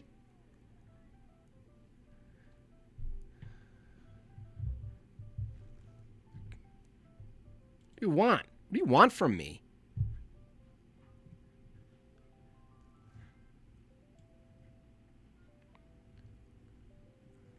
Do life forms evolve to fit ecosystems, or ecosystems get wrecked if you put something new? They don't even talk about ecology. They just kind of were like, no. It's like, we got to talk about evolution. Can you grant us the Minecraft world, please, first? Can you grant us Minecraft? And then we'll talk about evolution. Unbelievable. Peanut butter and jelly time. What would you say to theistic evolution? Reezy says, well, theistic is too vague. What I say to Christian evolution is that the same argument I just levied against Tectonian is that Christ, and if you want, Reezy, I debated Redeem Zoomer on this, and he had some big problems. Christ, if it's essential to Christianity that Christ, second person of the Godhead, incarnated as a human being and defeats death and makes it possible for humanity, universal, to heal, to overcome death, to overcome the sickness of sin. If that's the case, but evolution posits that there's no such thing as humanity, that is just an illusory, non-static, non-universal, then Christ could only incarnate and assume his own particular nature, not human, just a creature nature, some type of creature nature. So there goes the whole thing. There's another problem that Redeem Zoomer bit the bullet on. From his view, there has to be some type of death before the fall, but not only that, Adam had to come from a previous thing that was like a human, but not made in God's image. Well, during the debate, I could hear the scoffs and the sighs when he said this. He has to hold to that Adam had a father, biological father, that was less than him hierarchically, metaphysically. So Adam could have enslaved and barbecued his dad under the Redeem Zoomer or the Christian evolutionary view. Adam barbecues his own dad. Right? Sick. Get yourself some Foreveroni, seriously. Then inject morality into the equation. Watch the head spin. Yeah, that's a whole other task, Harry, that comes up. Evolution and morality, that's hilarious. Sweet hat, brother, thank you so much. Daedalus, I like this hat myself. Austin Titilio, responding with the 10 buckaroos. Here's my Jort tax. Thank you so much. That gets me halfway to the goal.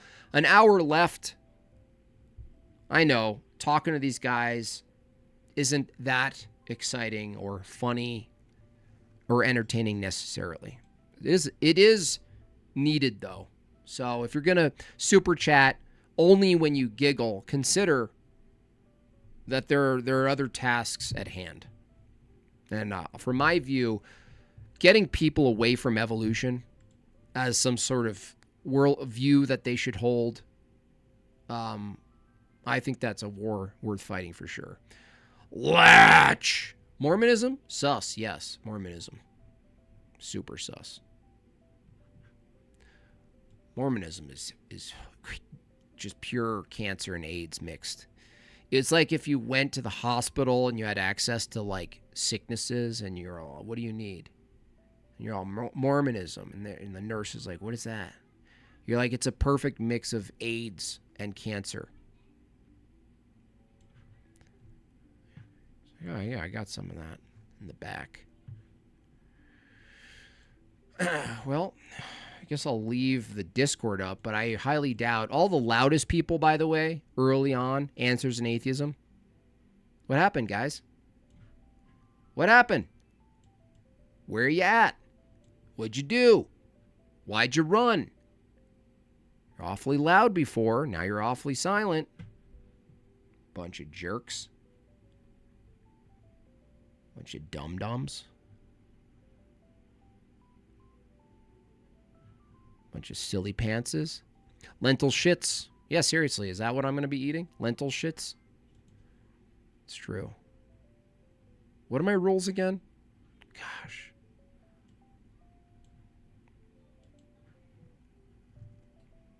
What are my rules? What do I have to eat? Oranges and lentil?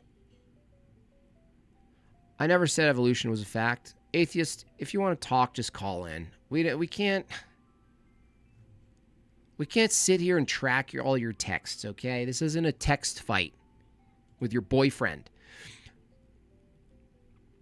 Pat Fussy, $5. No, JB, don't want you living off PB&J. Here's $5 for a package of ham that I can't eat right now, right? I already failed this morning.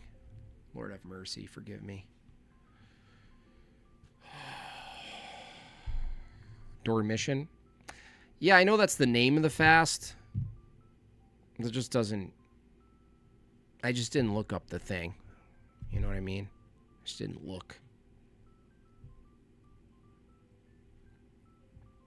Ian Carroll, I want to call him, but I'm driving. I'll join the VC when I get there. Ian? Sure. I'm not actually certain anyone who listened to that conversation could have anything to combat the massive problem of evolution. The clear one, not just time or mathematical improbability. In fact, I'm going to probably do like a group effort over the Discord.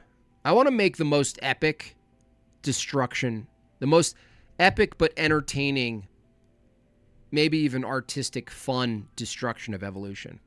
So I'm going to use all the help I can get. Suzanne, another 5 buckaroos. Gets Charlie Kirk screaming in the night. That sounded weird. I seriously appreciate watching your arguments, not just Tucker impressions, though I love them so. Yeah, thank you. Thank you, Suzanne. I'm here now. Wait, you're in the Discord right now? I don't see you. What do you mean you're here now? You're in the chat. You're in the chat. What do you mean you're here now?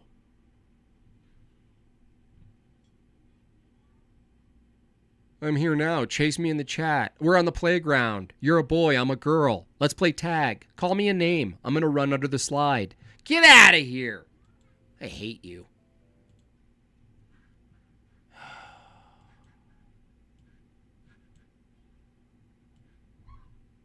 You punk. You little punk.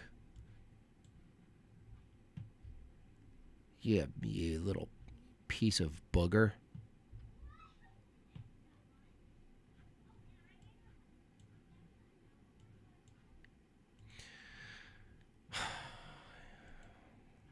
I'm here in the chat. I'm here in the chat. Come chase me. I built a fort. I built a fort. You can't get me, poo-poo. So you dodged my toaster argument? Where, Ryan?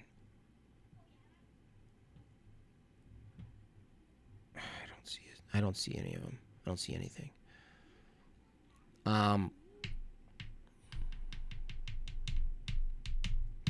Anyone else? Is there really no atheist who could confidently defend evolution against a arrogant little slim shoulder guy like me? Really?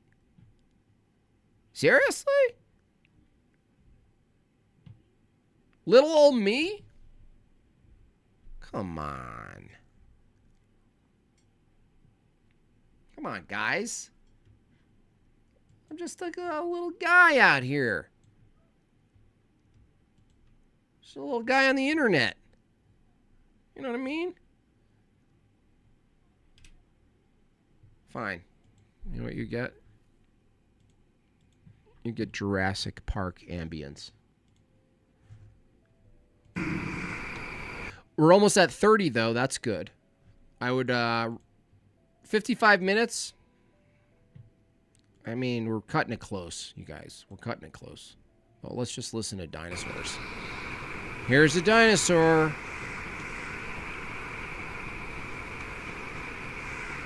Here's a dinosaur.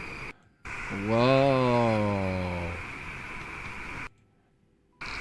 Whoa. Who put this together? Audiozoic ambience. 3 hours of dinosaur forest. Look at those nubs. Oh yeah, what was that for? Why would this thing survive? What? Are you kidding me? Stop it. They're like, can we make a giant chicken that's an alligator? Jim Bob, I want to see you debate that forest guy in evolution. I think that's up on the calendar. I don't know if he'll ever. I've never actually seen him debate outside his little safety net where he has another co-host and the ability to kick people off. I actually don't think he will do it, but I'll give it a shot. I'd love to hear your thoughts on genetic diversity or mitochondrial Eve claim out of Africa. I can't say that I'm well versed on that. It sounds like a mouthful. It sounds like naturalistic coping. No offense to you. It just sounds like this is worse than waterboarding. I know. It's hilarious. It's a whole channel. Whole damn channel about this. I don't want to do it to you guys. I don't want to do it. Craze, what exactly is the apparent connection between evolution theory and pagan myths? I think evolution is more connected to Hinduism. There's probably something. If you heard that, I assume there's something to gather from the pagan world. But it's Hinduism, it's basically recycled Hinduism.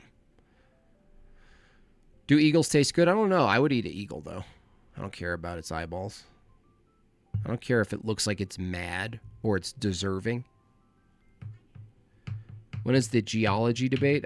A geology debate? I don't debate geology, Forte. But if you'd like to jump on the stream right now and defend evolution, go for it.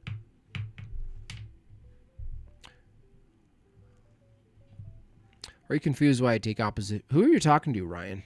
I'm trying to follow the debate inside of there, inside of the chat. I can't follow it all though. We didn't come out of Africa. Well, everyone knows Eden was in Missouri, so.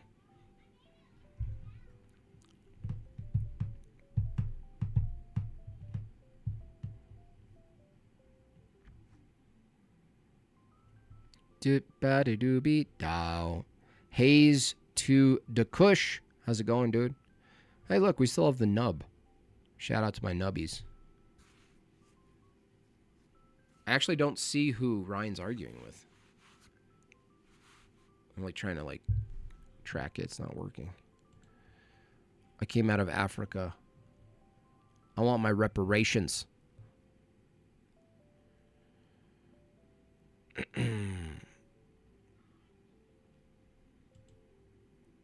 I really thought we'd get some traction here.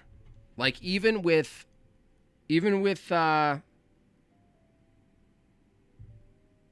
breakfast tacos, you'd think, hello, help me out, dude. Let's go. Nobody? You a bunch of pig snakes. Pig snakes. Pig snakes. Pig snakes. Ryan does this every chat. I don't understand who he's talking to, dude. Who are you talking to, bro? Need some help? From what I understand, I think the connection is made because of the idea humans come from chaotic or beastly origin. I guess. But evolution wouldn't even make a distinction between beast and human. They'd be like, yeah, no, we're just a continuation. We're just still beasts. Haven't you seen Portland? Haven't you seen a Target in Chicago? Hello? Is this Ryan Remembers? It could be. I haven't seen Ryan Remembers in the name anyway in years. All right, I guess we can... I don't think we're going to get any more Evo tards, so can maybe take a look at some other stuff that's happening on here. Blackness of the Darkness Forever, $2. Thank you so much for adding to that. It got us to 30 of 50. We have 50 minutes, y'all, for 20 super chats. Do you need me to yell at you? Do you mean to punch and break things? Who called in? A nice guy named Tectonian. I'm going to call Tony that from now on. Reezy says, how do you explain the carnivorous animals or insects that have biology seemingly made for killing when they existed before Adam sinned? There is no death. Well, the question of, like, what an animal is, Reezy, is a decent one, honestly. It's something I've thought of, Reezy. Like, the question of, like, a lion, like, the thing we have to understand from a Christian perspective is that pre-fall, our concept of what nature is fundamentally different. It can't be drawn from the nature we know. You know what I mean? So things being themselves pre-fall, the question of whether not just the metaphysics changes post-fall, but the physics itself, that the nature of reality itself fundamentally shifts, Reezy. Otherwise, we would be critiquing pre-fall from a post-fall world. You know what I mean? But it is interesting. I did think of this, and it actually developed a funny meme, which is like, if a lion existed pre-fall, did it have just like a really human smile? Like no fangs? It just looked like Magic Johnson smiling? That's all. You're like, that's a lion! And it's all, damn right. Then it does a hook shot because it's a lion, and it can, pre-fall. Misunderstood. How does one call in? Well, actually, that's actually a good way to get my goal reached. If I have a Thorpe on, if we meet the goal, I can I can kick her. If that's what it takes to meet my goals daily, am I really at this point in time? What am I doing with my life?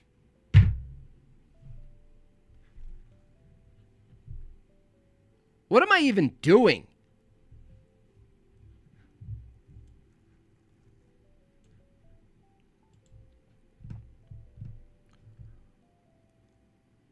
Does the pre-fall lion have HIV? Yeah. No, it doesn't. Not because HIV is a post-fall thing. It's just Fauci wasn't around.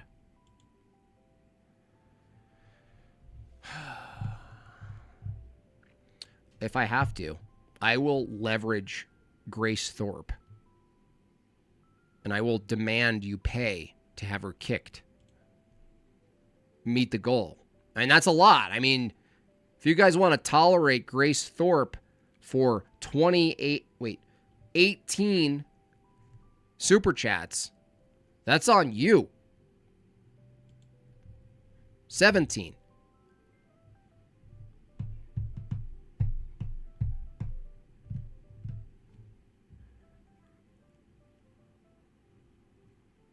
Are you going to defend evolution, Grace? John Cassell will fight Grace. That's funny. Entertaining Thorpes is the lowest you can go. Dude, if I can't even hit my goal in a single stream at this point, I'll teach golf. I don't care. I'll just start teaching golf. Play Limp Bizkit and break stuff. Tell you what, I should reverse it. I'll give you a certain amount of time to reach the goal to not have Grace on, not to have her off. How about that? If we don't hit the goal, she's coming on. You don't want that, folks. You don't want it. Lasagna, $5. Don't mind Ryan. He's a big debate fan. It's like a Downs kid watching WWE while doing... I don't understand I want to know who he's arguing with. For the one, thank you so much. Justin Henley obviously knows we don't want a Thorpe on here. I know I hate giving you YouTube money. Well, it's apparently required with 12 more to go. Tiggle Bitty. It's funny. I get the joke. Golf is a great sport. Okay, it's a sport. I was about to say it's not a sport, but it's a sport. Bredimus, $10. Thank you so much, sir. Appreciate you. Got 11 more. We got 44 minutes. There's no reason we can't hit that. I will say, Grace, if you're still in the chat, I thought you did good against that atheist retard, J.L. Warren. And is one of the first times I heard Ben, your dad, call someone a bitch, and I actually, authentically laughed. You know? Because that guy, that J.L. Warren guy, he is such a maggot. What a maggot that guy is. One of the worst. I'm thinking of converting to Eastern Orthodox, grew up Catholic. What is your argument for people that say Catholics and Orthodox worship Mary? Well, no, I just think it's just false. Just the same way they think veneration is worship, or intercession they think is worship. It's just false. The reason also I wouldn't... the reason I would move you away from to Orthodoxy instead of Catholicism is because of Vatican II, not because people say they worship Mary. Now, does Catholics get a little weird with Mary? I think so. In comparison to what I've experienced in the last 3 years of attending Orthodoxy, the Theotokos is justifiably honored and seen with respect. And seen as unique, but it never gets to the point that I see in some of these Catholic videos or whatever. But that's not the reasoning, honestly. That wouldn't be the reasoning. I think Vatican II should be enough to go, nope. That would be one of the closer signs to me, or indicators at least, that the gates of hell will and did prevail. So I would say just go, Cade. I don't know if you've been to liturgy. I've given up on arguments, honestly. Someone goes, convince me to go to become Orthodox versus XYZ. I just say, go to liturgy for 2 months straight. You know what I mean? That's my answer now. It's not theological. It's not debate, bro. It's not. I'm not gonna get into church history. I'm just gonna go to liturgy, Cade, and then thank me later in the chat when I'm down on super chats. Take my Jort coin. Fade the Thorpe. Nice. Fade the Thorpe. Thorpe. Norp. Nice. Norp. Norp.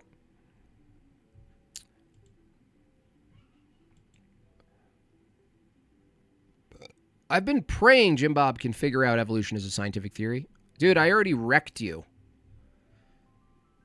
The last time PMars called in, do you guys remember that? Not too long ago? PMars called in and told me that there's no way to tell a scientific theory being valid versus a pseudoscience one. But he says it's a scientific theory. Man. Unbelievable. I'm convinced PMars is an atheist. And he's done some, at least from the atheist side, some excellent work on being a walking skid mark on the generalization of Christianity. Just a walking skid mark. Poor guy. Ba-dee-do, ba-da-dee-beep-bop-bop-bo-bop. It was like 2 months ago. Yeah, it was terrible. That's why I was like, he's a troll. There's no way someone could be that silly and not be a troll. Be like, premise 1, evolution is a scientific theory. Premise 2, scientific theories, there's no methodology to determine something's a scientific theory or not. Wow. Nice work, bro. Nice work, skid mark boy.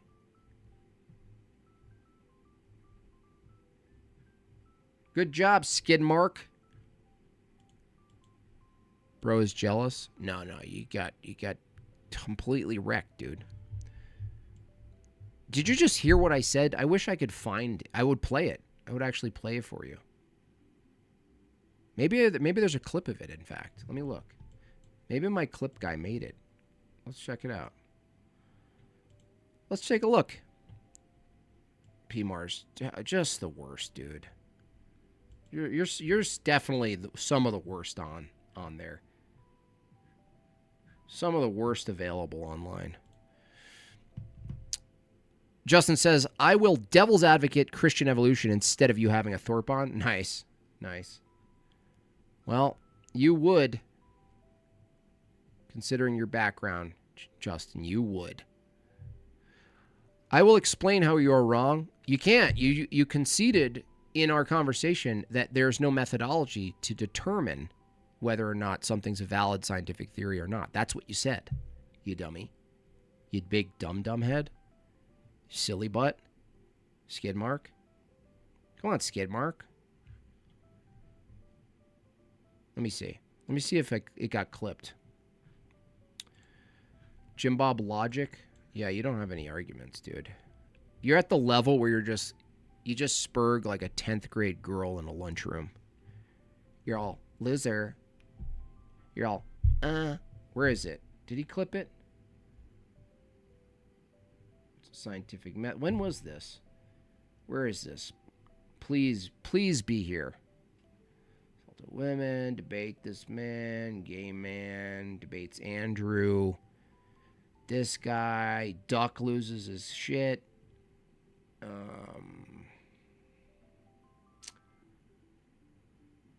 Let me see. No. I don't think we clipped it. Maybe he broke TOS or something. I don't remember you breaking TOS, though, PMars. Oh, well. That sucks. I was just excited to show the conversation because it was so terrible, dude, for you. It was terrible, dude. So the demarcation problem isn't an argument against evolution being scientific theory. No, it's an argument against anything being known to be a valid theory at all. I simply asked you a question, PMars. If you want to do it one more time, is there anything necessary for something to be a scientific theory? Right? I think you and your chat can handle a discussion. What's the topic, Miss Grace Thorpe? What's the topic? Look, you guys, I'm entertaining Grace right now. You know why? because there's 36 minutes left and we still have 7 to go. Told you. Don't hit that goal. You get Thorpe. You get Thorped. It's not Jim Bob. The boundaries of science doesn't determine what a theory is. Dude, you're not answering a question.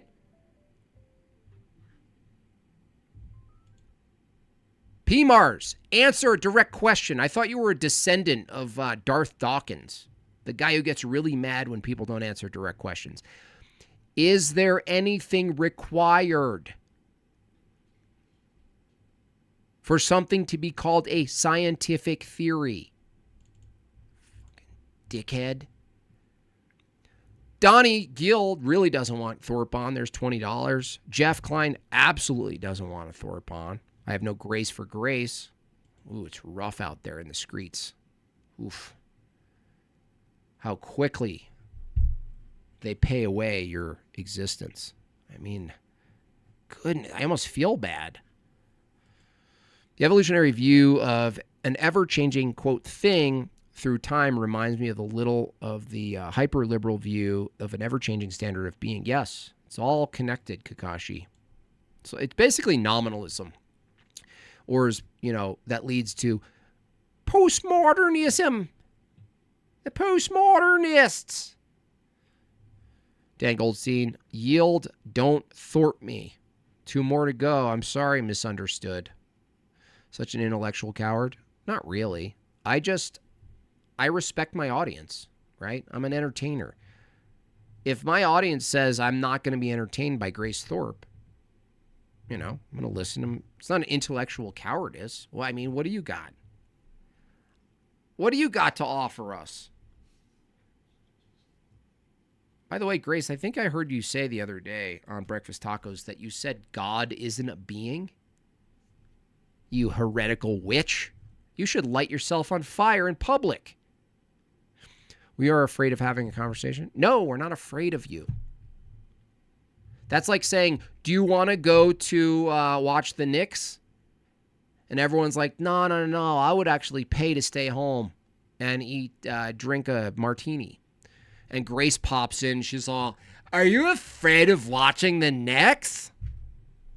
You witch. Seriously. Tie yourself up to a beam. Get yourself. You know where you would do really well, Grace? The Thorpes would do generally well. Live leaks. Silver Ogre, $5. Thanks for the show. You're welcome. See? I knew we could do a show. No Ewing, no deal. Speaking of evolution, give me your best argument for evolution. Shows a picture of Patrick Ewing. You're the one who's being heretical. What's the heresy, dipshit? What's the heresy?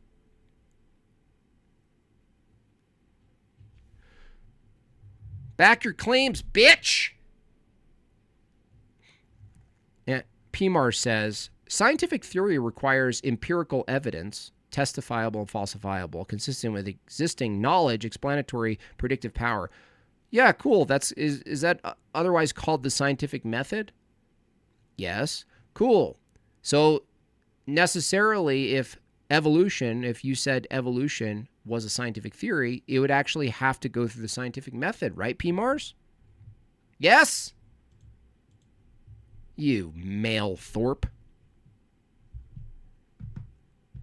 Jeff Klein, I'm more entertained if she went back to the kitchen. She should, really. She should get away from her dad, find a nice man, convert to orthodoxy, abandon this whole internet thing, raise 5 children, be happy as can be. Grace, it's all ready for you. It is heresy to say that God is a being.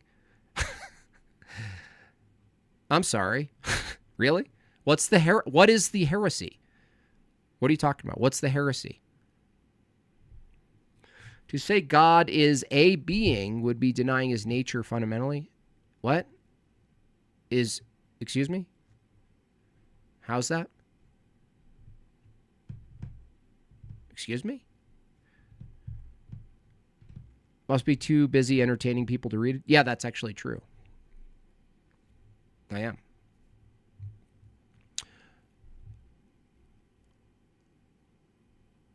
I don't understand. A being? Oh, a word. Oh, you're doing a word concept fallacy where you're saying a being. You're going, this is like Muslim talking points. No. If God is a being, but is by his nature is three persons, one essence, it doesn't follow that he's not a being, that God's not a being.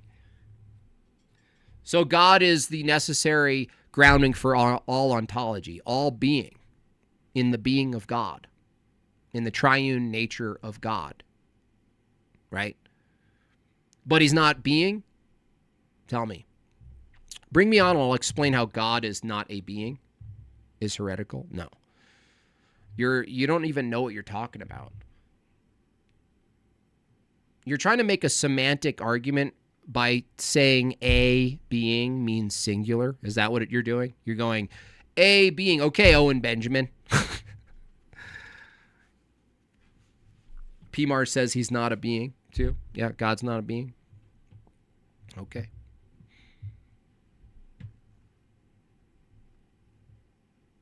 He is being. Oh, he's an action. He's an active verb. He is being. Wow, you're so deep.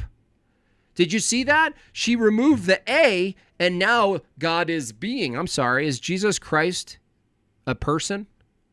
Misunderstood? Is Jesus Christ, the second person of the Godhead, misunderstood? Is Jesus Christ a being? A person? Unbelievable. God is being is an activity. Yeah. She just reduced God to some sort of just like mechanical activity, which is very Muslim, by the way.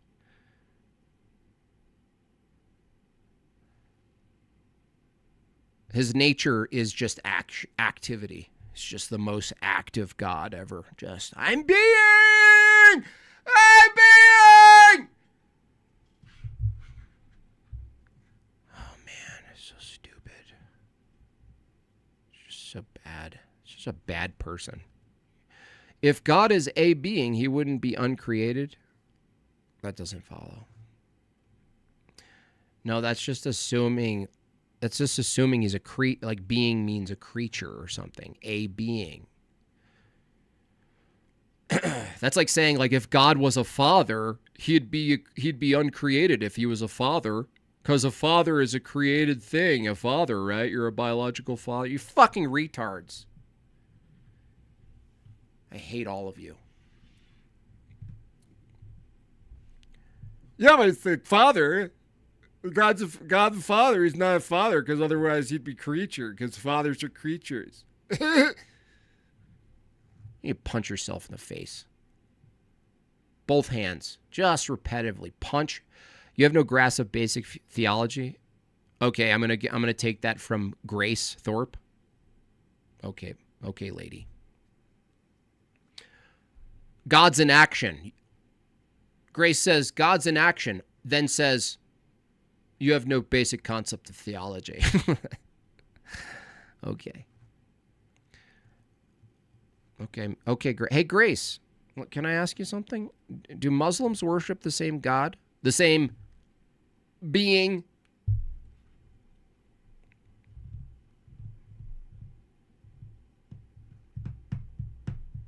God is more of a father than any father. Wow, she's getting deep. Are you writing a book?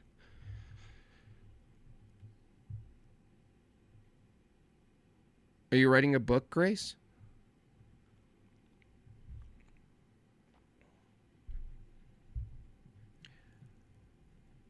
God is more of a father than any father. I'm so glad people paid you to not be on.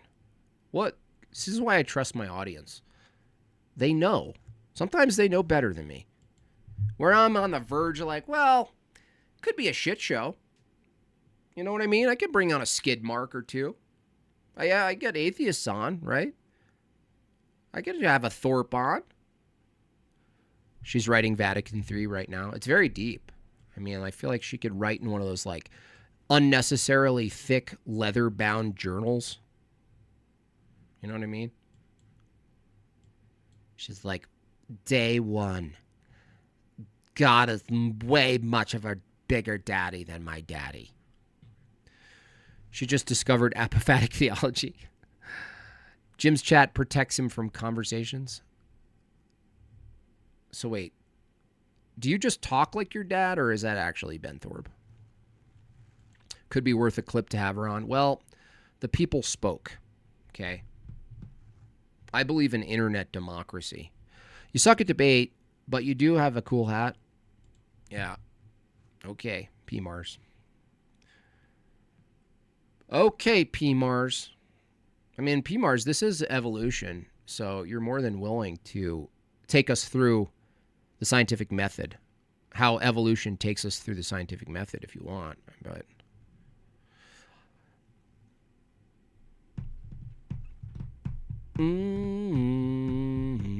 Jim's chat is his intellectual hymen. Thanks for keeping Jim from getting bloody, chat. It's always something gross with you fuckers. You Thorpes, you're so disgusting and perverse. You're so disgusting and perverse. Honestly, every time I see that there's like some sort of like Winnebago accident, I'm like, is it the Thorpes? You're perverse. You're everything about your stream leads to sex. Every time you and your dad talk, it becomes sexual. It's disgusting. You're disgusting. Oh, you're so... Wow, look, guys, she's a woman and she could say really gross sexual things. Okay.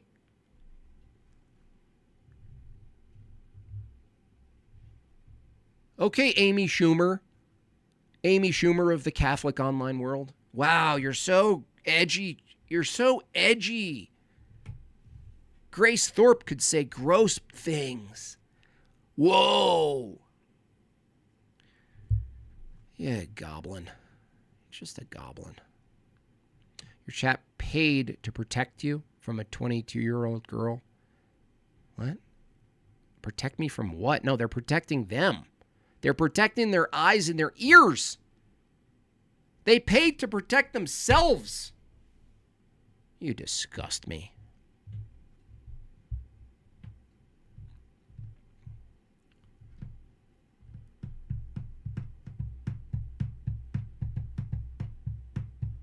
I can't fix her. That's funny.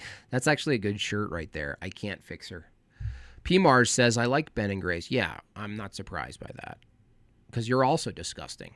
Didn't you get caught doing male OnlyFans, P. Mars? Is that true? I didn't want to spread rumors, but I'll just ask you right now.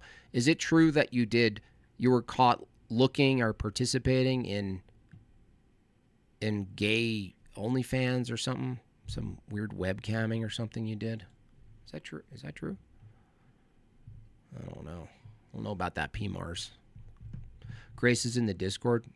Well, I'm sure the people there are enjoying her thoroughly.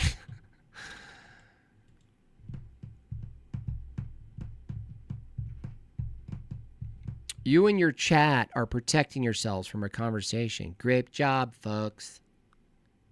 Yeah, a conversation with you. So, what's the contradiction? Can you tell me the contradiction? Me and my chat are protecting ourselves from a conversation with you. Yeah? And?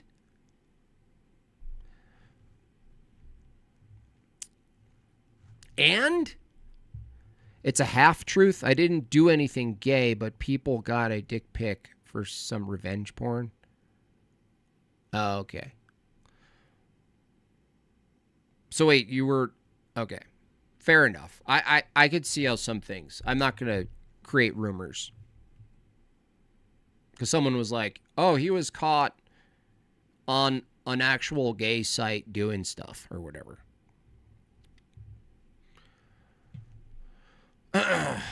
Doomerang says, I feel protected. Take the nuts, $5. I haven't seen you in a week, and I walk in on you thorping yourself in front of a green screen. I'm thorping myself. Wait, is this a green screen? Because it's considered a green screen. That's hilarious.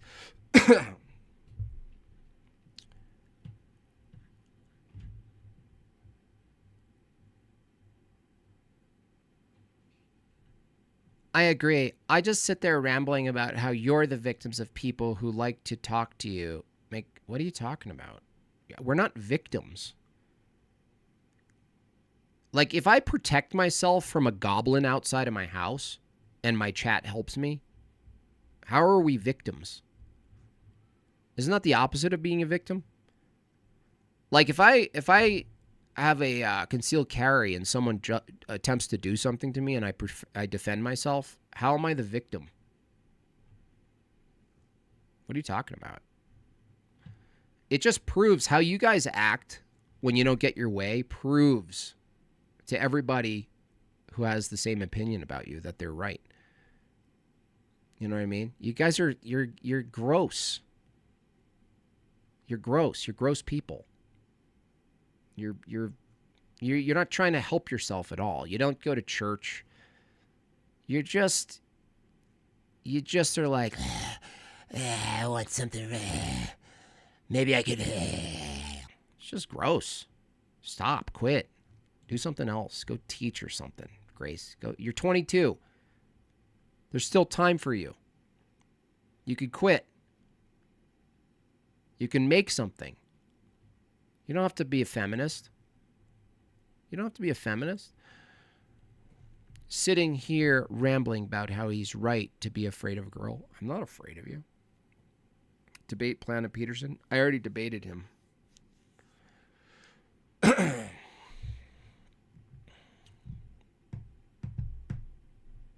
seen far too many Thorpes. They are the worst. They are the worst.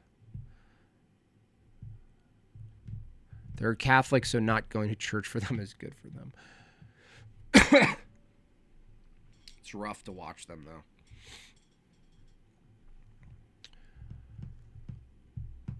You're right. It's too scary for you to talk to a Catholic person. What do you mean? Some of my closest friends are Catholic.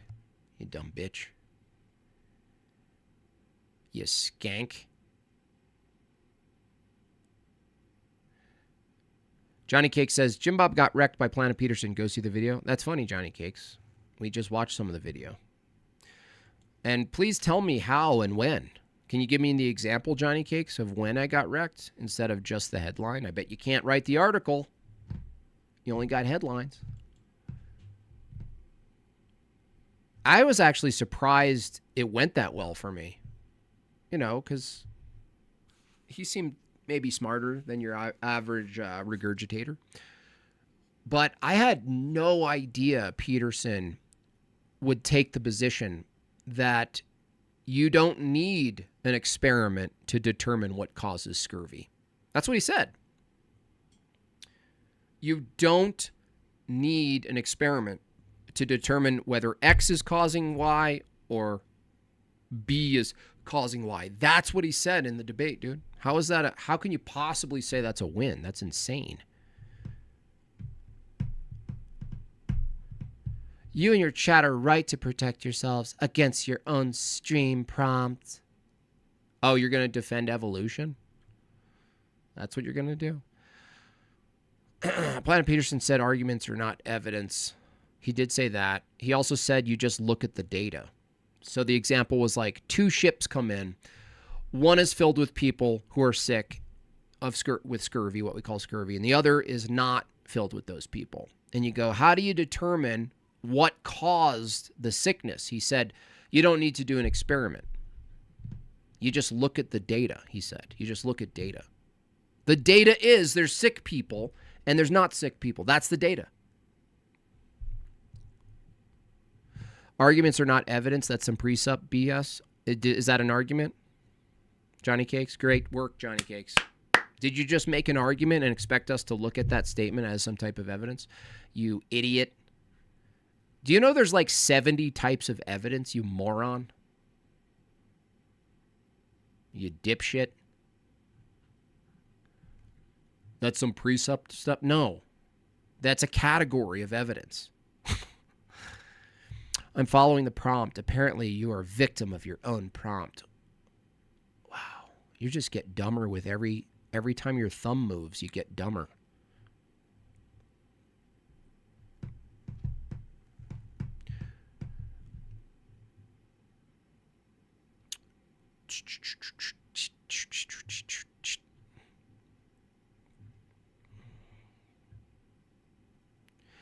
The real Indiana cones. Wait, you don't believe in evolution? Is that still debatable in 2025? Yeah, it's actually more and more debatable, real Indiana Jones.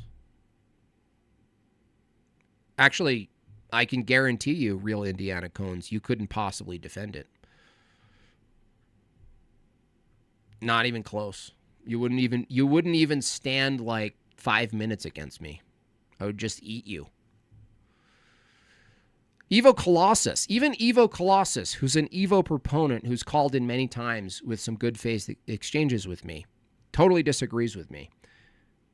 He said Peterson lost. He came to a philosophy of science debate, not prepared to debate the philosophy of science. Correct, Evo Colossus. I think people, I don't know if you see this, Evo Colossus, a lot in debating. I saw it a couple times. I even saw it last night. There was a debate. In fact, you know what? If it's still up, I wanted to do a short review of it. But anyway, the debate at the Tomato Lady last night was, if morality isn't objective, it's non-existent. It's not morality. That was the debate topic. And there were people in the chat and their opponents, they didn't realize what the debate topic was. And I don't know if you've seen this a lot, Evo Colossus, but I see it all the time where people sort of like look at a prompt and then they sort of like, they translate it to what they think an argument, what the topic would be, instead of like the prompt itself. And then they're like, oh, you did horrible or you whatever. And you're like, do you know the topic of the debate? I'm very rigorous with what prompts I agree to. Very rigorous. That's actually most of the work in debating, in my experience. For me. Patristic Faith, nice to see you. Arguments are literally defined as statements that are offered as evidence. Yeah, even in law. It's a type of evidence. So there's a lot of types of evidence too.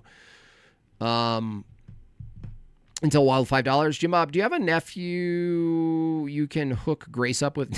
Never. No Thorpes ever. I know, I get close sometimes. I sometimes get weak, honestly. You guys keep me strong. I sometimes get weak and I go, yeah, but she's like a little homeless girl. You know what I mean?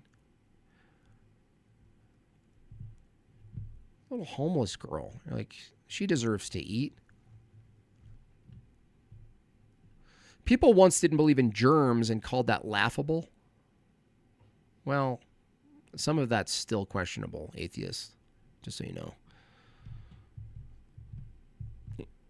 You're doing great work, buddy. Thank you. All caps, great work, buddy. Glad that you all capped that.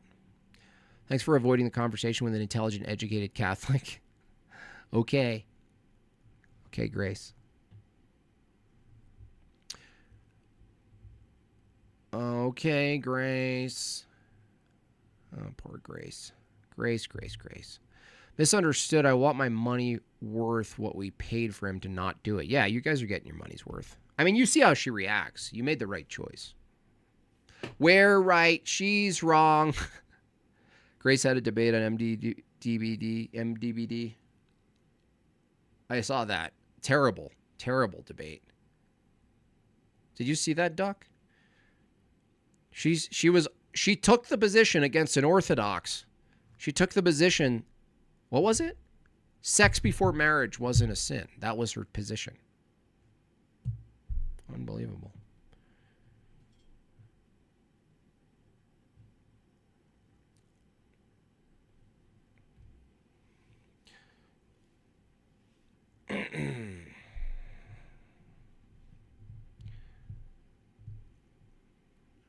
That was a terrible debate.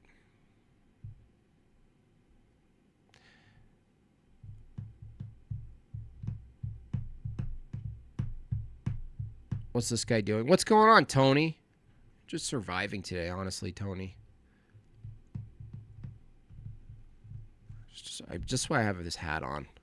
Fly like an eagle to the sea. Fly like an eagle, have my spirit carry me. If you don't believe in evolution, that's like denying weather because you don't like rain. No, that's not even close to analogy, dude. Would you like to call in evolution? Real Indiana Cones, you can go on the Discord if you want, and I will talk to you right now. Because that's a terrible analogy. You guys see that? L's in the chat. I don't even have the song ready, but boy, that's a terrible take. Let's walk through each statement. If you don't believe in evolution, that's like denying weather because you don't like rain. Okay, let's look at the category of weather and rain. Rain, inside the umbrella, no pun intended, of weather, is a type of phenomenon. Now, looking at rain and saying, oh, there's rain, that's not even a question of what causes rain. That's just a question of there's rain there. You're just saying there's rain. That's rain. What causes rain? What causes rain actually can be scientifically investigated. You can actually do an experiment and cause rain. That's science. You could do a scientific method with rain. I'm so glad you chose weather and rain, the real Indiana Cones. I'm so happy. You know why? Because evolution, if you're making an analogous with rain, you'd have to be able to bring it through the scientific method. And you can't. Terrible. I mean, terribly dumb. It's a perfect example. I just told you how it's not. Rain and weather is an observable phenomenon. Evolution, you don't observe evolution the way it's posited, the way you observe rain. You dummy. I dare you to call in. I dare you. I'm hungry. I'm hungry.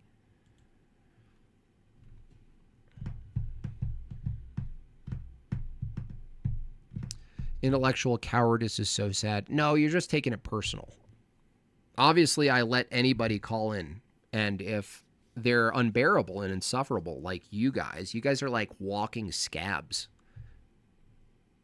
The Thorpes are like scabs. You just like pick them off. And they're like, I'm still scabby. I'm still scabby. You're like, why don't you die off?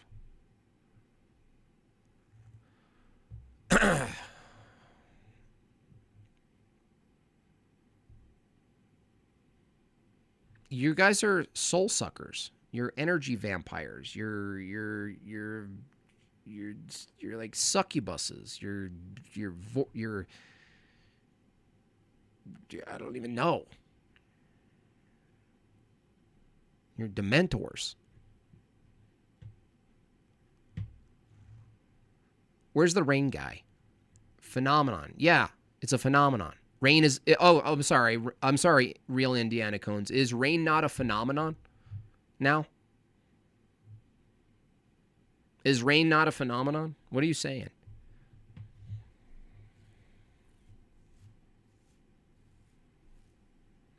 Wide leap to consider weather a phenomenon. Weather's not a phenomenon? Where do I get these people, honestly? Breathing? Yeah, breathing's a phenomenon. Weather's a phenomenon. Breathing's a phenomenon. Holy cow, dude. We're 98% related to chimpanzees, but I think you are 100%. Yeah, that's not an argument. That's like saying we're 2% related to a banana, therefore I come from a banana. What are you talking about? By the way, the 98% relatedness is not even true. The where they got that number from was a choice section of the genome that was similar. You dummy. You don't even know your own propaganda, retard. It's like a Down syndrome person went to propaganda camp.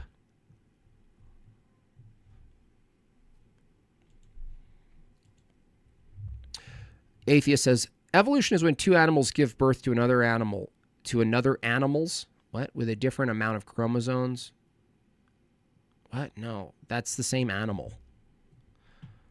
You can't give birth to something that's not itself, silly pants. Now I know atheist is an actual excellent troll account. Nicely done. If weather is just a phenomenon, I never said the word just, I said it's a phenomenon. Then I guess science is just a suggestion. Well, it actually is. That's interesting you should say that. Science is a suggestion that rests on a high probability, inductive reasoning, of the likelihood that X causes Y. Very good. You're learning. You're learning. Why don't you call in so I could eat lunch early? By lunch, I mean you.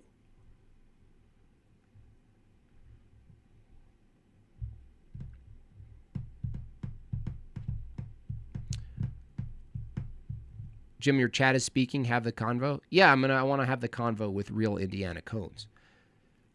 Real Indiana Cones suggest. Yeah, it's science. It's a suggestion. That's what a theory is, you dipshit.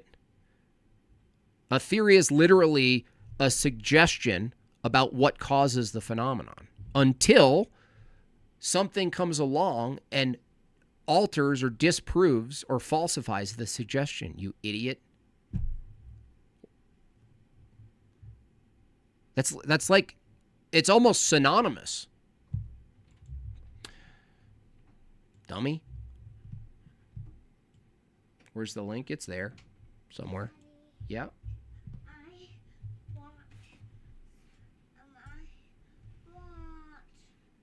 What do you want? You want a smoothie? Yeah. Okay, go. Maybe you could ask Mommy to make you one. Oh, she doesn't want to make you one? Yeah. Well, I guess you're out of luck, dude. But I don't know how to make one. You don't know how to make a smoothie? Yeah, well, banana with orange. You want banana with orange? With chocolate. Oh, of course. Chocolate, too, right? Definitely. And peanut butter. And peanut butter? Yeah. Wow. Right now. Right now? Yeah. Well. Can you make it Right now? Yeah. I mean, maybe in a few minutes.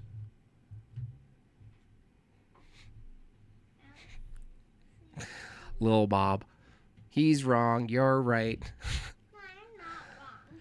Phenomenon is wild. What? Indiana, just call in, dude. Dude, it's right there. The link, it's right there.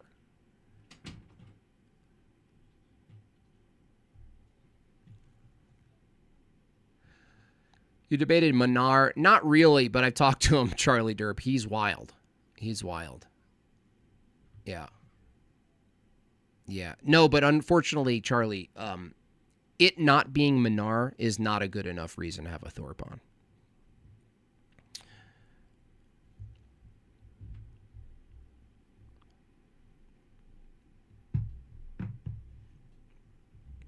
I really want the other dude to call in.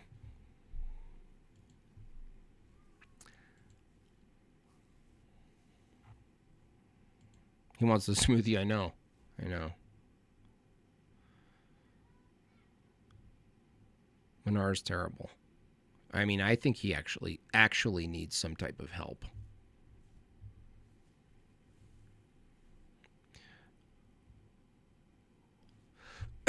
Where is he? Dude, where's the guy? I want him to call in. Come on. Come on. Real Indiana Cones, what's the problem? Why are you loud in the chat and silent on the Discord? I don't understand. What's the problem?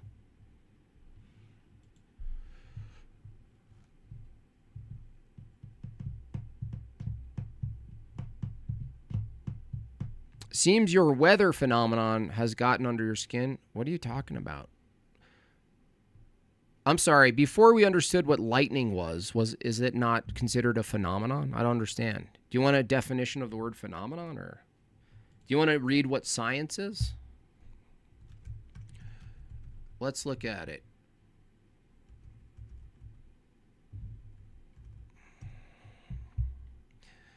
Natural phenomenon. I just typed in natural phenomenon, and here's a list. Sunrise, weather, fog, tornado, erosion, natural disaster, volcano, earthquake, freezing, boiling. That was easy. Didn't you just say weather's not a phenomenon?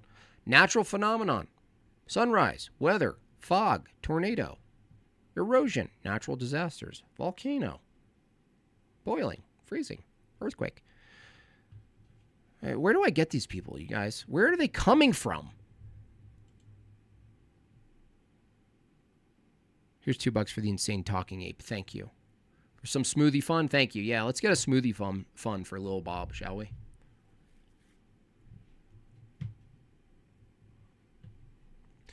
Whenever you talk like this, I feel words evaporating into thin air. That's how I felt the whole stream.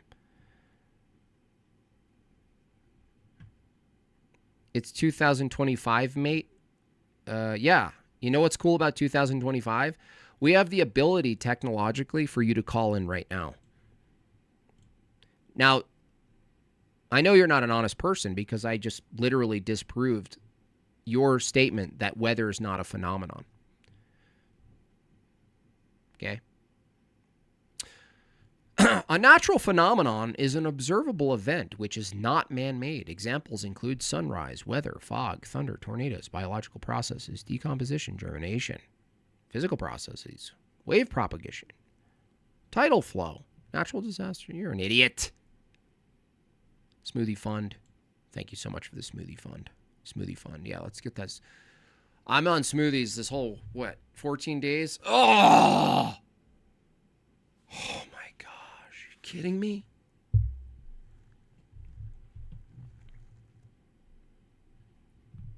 It's the current year, Adam Price. He did say the current year, so that's a big deal.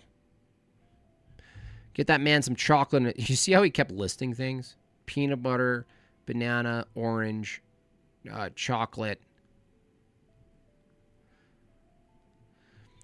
It's like cutting through the definition of each word. All of a sudden, I feel like I can't use... You know what's going to make me feel better about this whole day? We should have Tony call in. Tony, you down? Are you a dishonest person even if you are honestly fooled? Wait a second.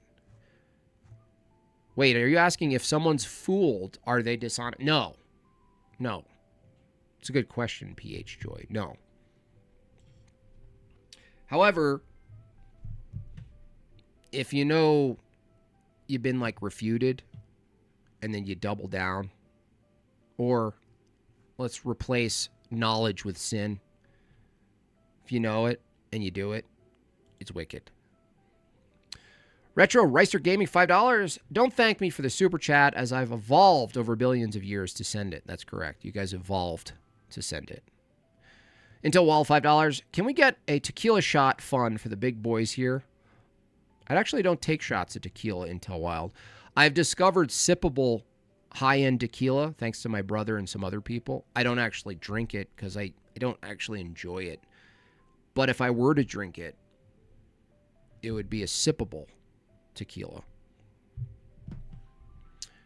All right. Let's get the guy on. You know what I mean?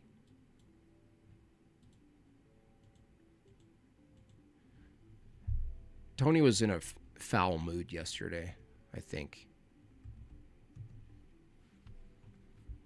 Totally foul mood.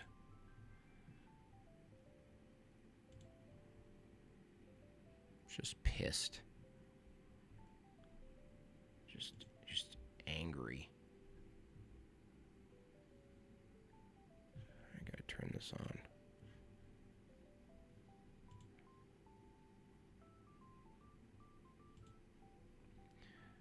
Do-de-do-de-de-dow.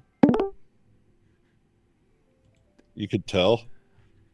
Yeah, you're just grumpy. Just like a grumpy old man who lost every single bingo. It's like you're a guy at bingo and you're like, dude, I can't believe I got sober for this. Well, that's low stakes. That's not like Vegas, you know. It's Well, a low stakes foul mood. I understand you're fighting ecumenism. You got people like me making it not so serious. I criticize people are making fun of Nick Fuentes, and you're all, this is serious, guys. This is serious. Right? I don't know, dude. I don't know.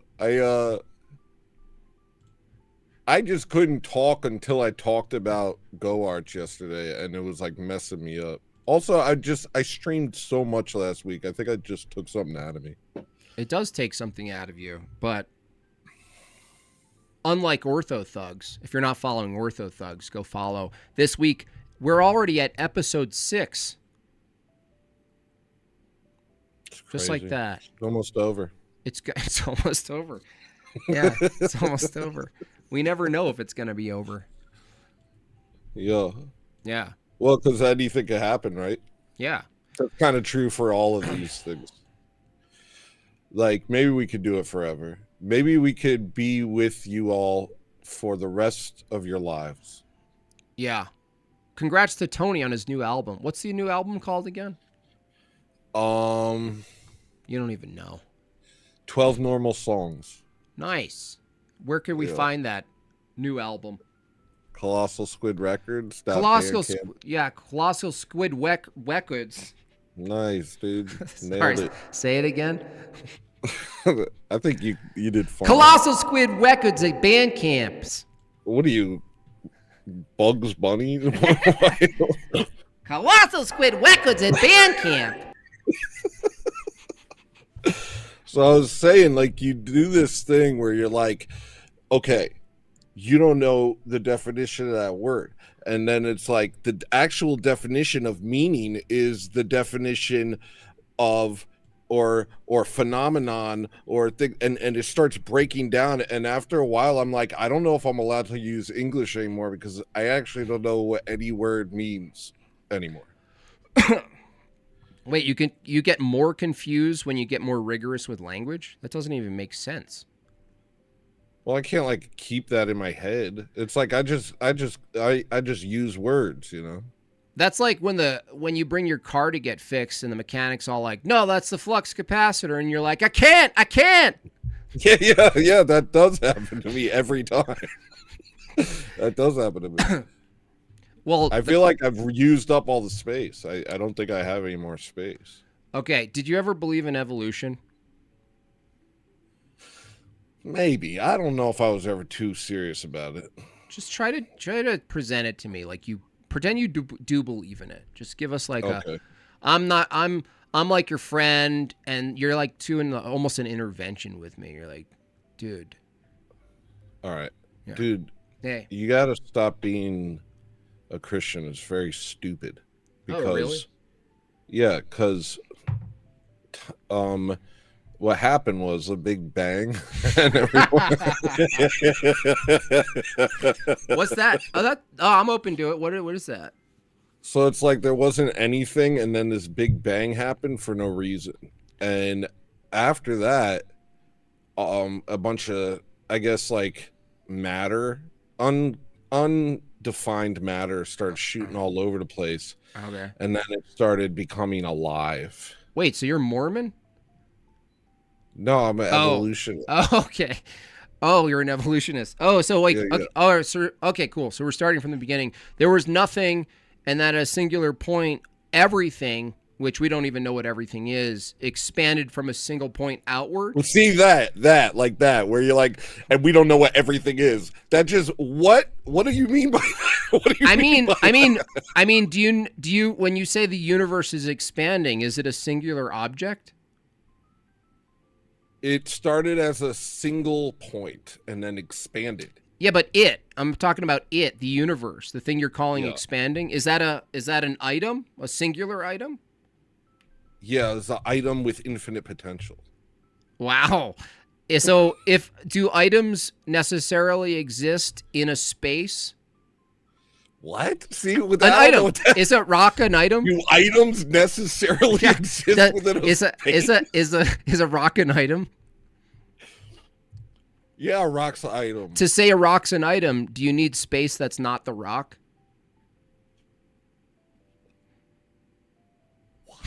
For a rock to be an item, do you need space around the rock that's not the rock to be able to go, that's a rock right there? I don't know. Do you? Do you need a space that's around it? Yeah, otherwise everything's the rock, so there's no thing called the rock because you're not looking at an object anymore. What the hell, dude? That's the craziest. You are... What? So, okay, so you're saying if the item is the rock and there's nothing around it that isn't rock, then only rock, therefore not rock? Yeah, because everything, you couldn't say what a rock was if it wasn't isolated as an object that you were looking at, like that was a thing, a rock, a singular rock. If everything's the rock, you can't point to what the rock is because everything's the thing. So there's nothing you're looking at.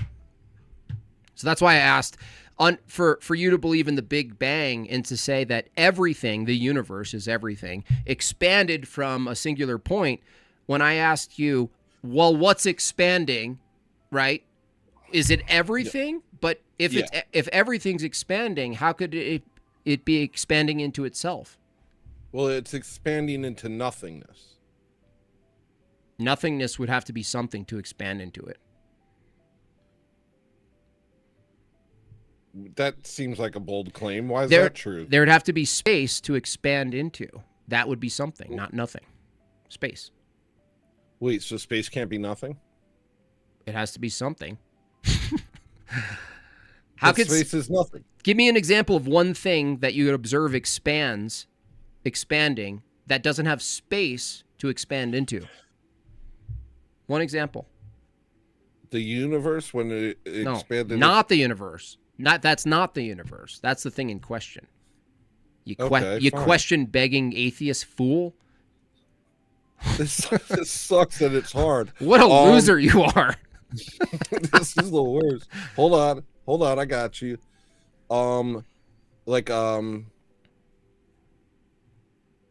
Can you give me an example? No, there's nothing that you can point to as an object that's expanding, that you say is expanding, that doesn't require space outside of it to expand into. So there needs to be space. Why doesn't nothingness count as the space that it expands into? What's nothingness? What are you referring? What's the referent? What's nothingness? It has to be something. You can't be like, it's expanding into nothingness. Well, that now you've made that somethingness. What are you referring to? Doesn't make any fucking sense, you stupid atheist. The people that you debate, I just want you to know that what you're seeing me do right now, this is probably what's happening in their heads, but they have to keep talking. So I'm just going to, can we do that one more time? And I'm going to show you what actually happens. Okay, do that one more time, that part. Yeah, so if something is expanding as an object or a set of objects, it has to expand into something. If you're calling the something nothing, then to say it's expanding into nothing is to say nothing's happening. Like, you're not actually saying anything's happening, dude. You're a loser. Maybe I am. I don't know what words mean anymore. Your parents I don't understand why nothing doesn't count as something. That's a contradiction.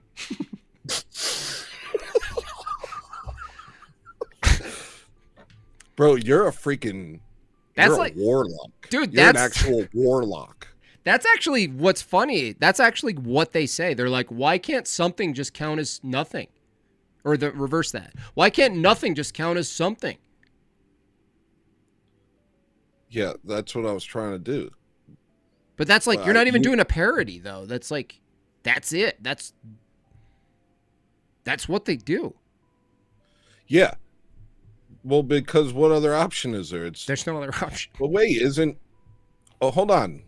But let's go into the Genesis, right? Yeah. In the beginning, there was nothing, right? No. God's not nothing. You foul creature. No, that's not what I'm saying.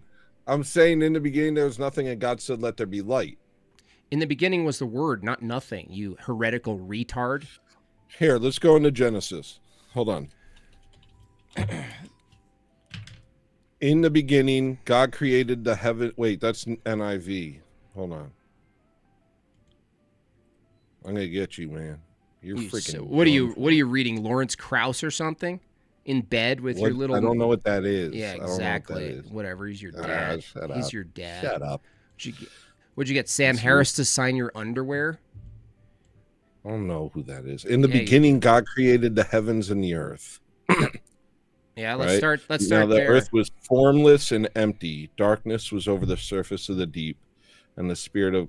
So in the beginning, right? So doesn't doesn't that imply that was the beginning? That's what are you saying? Are you trying to use words to make a sentence right now?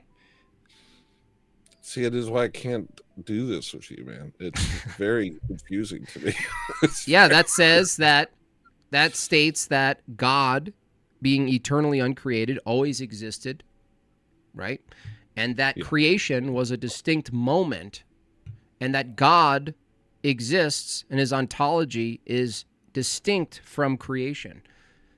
Yeah, but you didn't even let me get past the single point expanding. You're like, it can't expand because there's nothing to expand into. Oh, you're a victim now? Yeah, you're being rude as hell, I think. Oh, I didn't let you expand into nothing and say that nothing is the same as something. I didn't let you do that, and now you're a victim? Well, in my mind, I like nothing is like. Tell me it's something. I dare you. I don't know what words mean now. This is what I'm saying. This is what happens whenever you start talking like this. I don't know what words mean. Nothing can't refer to anything. So to refer to nothing is you're not referring to anything.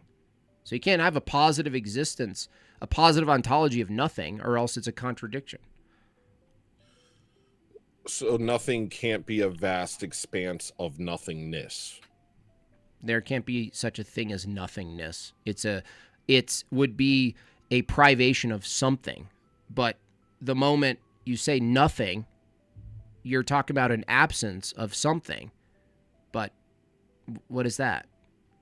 What is the absence of something? Well, I mean, when we're speaking colloquially, if I say there's nothing in the kitchen, that means it's an empty kitchen. Well, that means there's no items, right? Yeah. But it wouldn't follow that there's nothing in the kitchen. Or there would be... how could you locate nothing in the kitchen? Did you ever... If there was nothing in the kitchen, could you grab it for me? There are no things in the kitchen. Yeah, that's a different statement than there's nothing. That means you're saying there are things absent in the kitchen. That's not saying there's nothing. Is this a new it's nothing, meaning no thing. Of course there's something in the kitchen. How could a kitchen exist if there's nothing in it? So what is nothing? Hold on. Look it up. Now I gotta look up words. Nothing. This is what it's like to be atheist, by the way. Definition. Yeah, this is what I'm saying. Not anything, no single thing. That's the one way. Having no prospect of progress. Not at all. You know what it's like, Tony? What? I bet your worldview, you think there's something called chaos too, right? Yeah, I'm living in it. Yeah, you are, colloquially. But you couldn't actually show me where chaos is, right? Well, I can like zoom out and be like, look, everybody hates each other and everyone's going insane. That's chaos. I would say that's quite orderly. What? How could you locate those things and make sense of it if it was chaotic? You couldn't. You can't locate an individual chaos. Chaos is made up of multiple things. Well, that means you can't actually isolate what chaos is. See? So now I don't know what words are. This is what happens with you, Jimmy. Oh, there goes the word chaos. No longer have access to that word because there's no item in my pantry called chaos. If chaos is referring to disorder, then I would grant that you could look at disorder. Right? What you're saying is you look at all these people and there's disorder, but that presupposes order. And I'm with you on that order exists. And because order exists, you can locate disorder. But chaos can't have its own positive existence if it's not in reference to order. That's cool. Yeah, that's real. I like that. Stop I do think spurting. you're a warlock. What? What? Nothing. So you agree that there's order, right? You're an atheist. You think of the Big Bang, but you agree there's order, right? I keep forgetting I'm an atheist. I just feel like I'm a confused man. Yeah. Let me think. Yeah, I'm an atheist. Okay, as an atheist, I think that nothing means anything. Oh, goodness gracious. No wonder you guys kill yourself so much. Do you agree that there's order? Hold on. Don't give me a second. Don't berate me. Do I agree that there's order? I'm an atheist. Do I agree that there's atheist. order? Stop. It makes it harder to think when you do that. Daddy wasn't there. What the hell, dude? You're a warlock. This is some sort of mind. You're like a mind mage. This is a way. It's impossible to beat you. So, do you agree that there's order? The world is ordered? No. Oh. So, okay. Do you think the world is intelligible? It's intelligible to the human mind You in loser. some capacity, but even that intelligibility is an illusion brought on by our natural things. Or Dude, whatever. nice job, dude. That was good. You did a good job there. That was like, I almost heard that from someone recently that I talked to. Wow, that was actually haunting. It's illusory. So the thing you think is orderly is illusory, but you're trusting your own reasoning that it's illusory, which would also be disordered, right? Is your own reasoning disordered? Yes, it's all an illusion. It's an illusion. Okay. So when you say it's an illusion, we don't know if that conclusion is illusion either, do we? No. Your parents failed you. What? You said no, You said right? my parents failed me. No, I didn't. You did it with a reverb. That doesn't mean you didn't do it. Okay. So what we got to is that if your worldview says that everything's an illusion, even the statement everything's an illusion, you wouldn't know if that was true either. Yeah. Loser. Probably. What? Yeah. Yeah. Okay. So But I don't know if what you're saying is an illusion too. use your illusion 1 and 2, Guns N' Roses. No, you are saying illusions too. That's what you think. Yeah. Right. So would you then, from your worldview, being an atheist in this? It's not necessarily an illusion so much as a property of the mind, which is an emergent itself. property. An emergent property. Yeah. That was what I was trying to think. Yeah. That. That's interesting. Well, that's interesting, Tony, because if you look at the term emergent, like if you're going to go into emergent properties properties are categorized as novel. You know what that would mean about your own reasoning? That it's novel? Yeah, that minds themselves, when you say the word mind, you're going to say that the mind is an emergent property of the brain now, right? I didn't say that. Did I say that? Now you will. No, I forget what I was saying. Is it? It's very confusing to talk to you, Jimmy. I'm afraid, Tony. dude. Yeah, Tony. I'm scared, Jim. Tony, from your naturalistic atheistic view, is the mind, the thing you refer to as the mind, is that an emergent property of your physical brain? I don't believe in the mind. You used the term mind before. Now you don't believe in it? Yes, but I was using it colloquially to talk about a thing that came out of my brain. Oh, okay. That's fine. So you think there's just a mechanism that's biological and in your head, in your skull, right? Yeah, it's like that thing. I don't know if you saw the toilet clown, but it occasionally does magic, and it's just kind of like projecting like little freaking like that. And then your brain is doing stuff, and then is there something also in your brain that's observing the thing in the brain? Not usually for me, but Is it- I bet. When you Possible. think of something, like a thought or something happens, is there a sense or an experience that of you evaluating the thing that's being projected? Maybe in hindsight. Yeah, but the thing that's evaluating is also a fizzing off the brain, right? Do I have to draw it for you? Numbskull? Why are you being so mean to me? Because I hate everything What you have I represent. What have I done to you? Maybe this is a you thing. No, Or don't you do have this. to- Don't you do have this. to- Stop. Stop. You, Stop. you have Ah! to Ah! you have to crush words until Ah! they're smithereens, and then be like, no word means anything, and all Stay of the focused. brain. Tony, I noticed that atheists like you can't stay focused here. You just wander off like you're at a mall. All of philosophy is like a mall to you. You're like, can't buy it, move to the next store. I like escalators. Do you like ice cream? I want a pretzel. That's what it's like talking to you guys. In the dark, too. It's appropriate you have darkness behind you. It's nothingness. Okay. The question was about the mind. You rejected the mind, so you can only appeal to a thing called the brain, which is just a mechanism, right? I wouldn't call it a mechanism. It exists. The brain exists. It's it's a functioning machine. It's a wet biological Yeah, machine. I'll say that. Okay. It's a mechanism's just a verb. Okay, what I'm asking you is when you think of something, right? And it comes into your mind, as you said, a projection. It could be imagery or words or sound inside. There's Yeah. also a knower that's looking in at that and going, I'm going to evaluate this. What's going on here, right? That's the experience?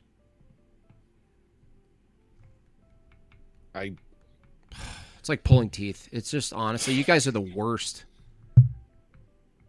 I have no patience for you foul creatures. Go on. Well, it's like, I don't know what a thought is, man. A thought. I'm just saying, whatever it is, there's an evaluator. Your experience is that you're thinking of something and going, oh, I have a thought of ice cream. Then there's a knower or an evaluator going, should I get ice cream, or what kind of ice cream do I like? You're thinking about the Why thought. are you assuming that I operate in the same way you do? You mean thinking about ice cream? Yeah. I don't think about ice cream.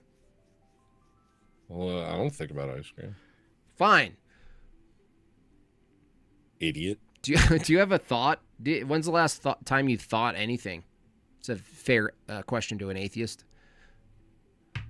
Well, I'm gonna try real quick. Hold on.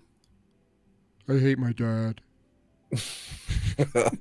I just thought of the word rhinoceros, and I thought of a rhinoceros. Okay, so as you project the image of a rhinoceros, there is a knower of what a rhinoceros is. That's not identical to the image, right? Me? Am I that? Yeah, if you're that, are you that? Is there is there a sense of you that knows what a rhinoceros is? I feel like I'm talking to my 7-year-old, honestly. I feel like I can't tell if you're being mean I wanna to take- your I friend wanna Tony or an atheist. I don't know what's happening, Whatever and I'm whatever this unsettled. whatever this is, I want to send it on a train to Poland. Look, I don't understand what you're talking about, Jim. You don't understand this idea that there's a sense of you that's thinking about stuff, even if it's a rhinoceros. You don't understand this? Well, I just don't think about it like that. Okay, What I there's a think is you that thinking, look, right? Look, dude, Noah's Ark was a lie, dude. Oh, and really? You're an idiot. How'd you prove it's just that? a guy, he built a boat, he was swimming around, and he had some animals jump on, but Yeah. he was just going to eat them. Okay, and that's less believable than you came from a fish? Yes. And how did we come from a fish? It turned into a lizard. No, how? I didn't ask you to tell the story and skip the chapters, Tony. I know you All learned right, this. I'll tell you every chapter, you freaking jerk off. But I just want you to know that I hate you. Okay. So here we go. First, it was swimming around, and then it went into shallow water, and it started feeling the ground a little bit, and it was like, ooh. And then it then grew to a little bit of legs. All right, and then the legs. No, made how? it No. Hold on. Shut up, Dad. Hold on. Had legs, and then it was an amphibian. One chapter at a time. That was a chapter. It How? had legs, and it's an amphibian. How did it grow legs? It held its breath and blew on its thumb, and then legs popped out. Yeah. How did it have a thumb? Someone said, "Is this a troll?" It's way more layered than a troll. I'm lost in the layers, personally. How did a fish get legs? It just did, right? No, what it did was like, okay, now hear me out. I'm about to say something you're not gonna like, but just listen, okay? Okay, we're all ears here. So what happened was there was some fish that had a genetic defect, which was like a nub, right? Listen, and over millions of years, some of the fish that had nubs were able to use them to traverse land. Like a million nubs or two nubs or all you needed was the one nub at first. one nubs. It was like kind of like a it kind of lurched. Yeah, it lurched around. Like it was a nub. And then was it chest? And nub? then wait, but listen. The fish with nubs, it was like they could get some stuff off the ground because they could eat like bugs that were in the air or on the ground a little bit, and so that was a great move. And so they started doing it, the ones with nubs, and then because the ones with nubs did it with each other, they grew more nubs. Okay, what's the opposite of a nub? An inversion. A butthole.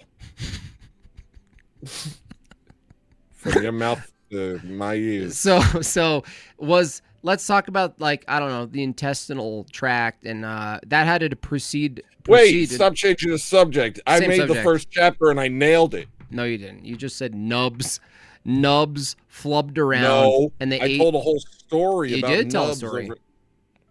We agree there. That's so good, dude. Yeah. It's impossible. Who could ever do anything? You can't. Especially with the nub. That story is, that's what they have to say, though. That's what's crazy, is that Tony's doing a wiggly bump. Fish got a wiggly bump. Tony's doing a parody, but he's not even being hyperbolic. I'm trying real hard. Not even he's not even doing hyperbole. That's how a wiggly bump. A wiggly bump. And the wiggly bump, it made it go on land. And so eventually that made it stronger because it got to eat insects on the land. It made it stronger.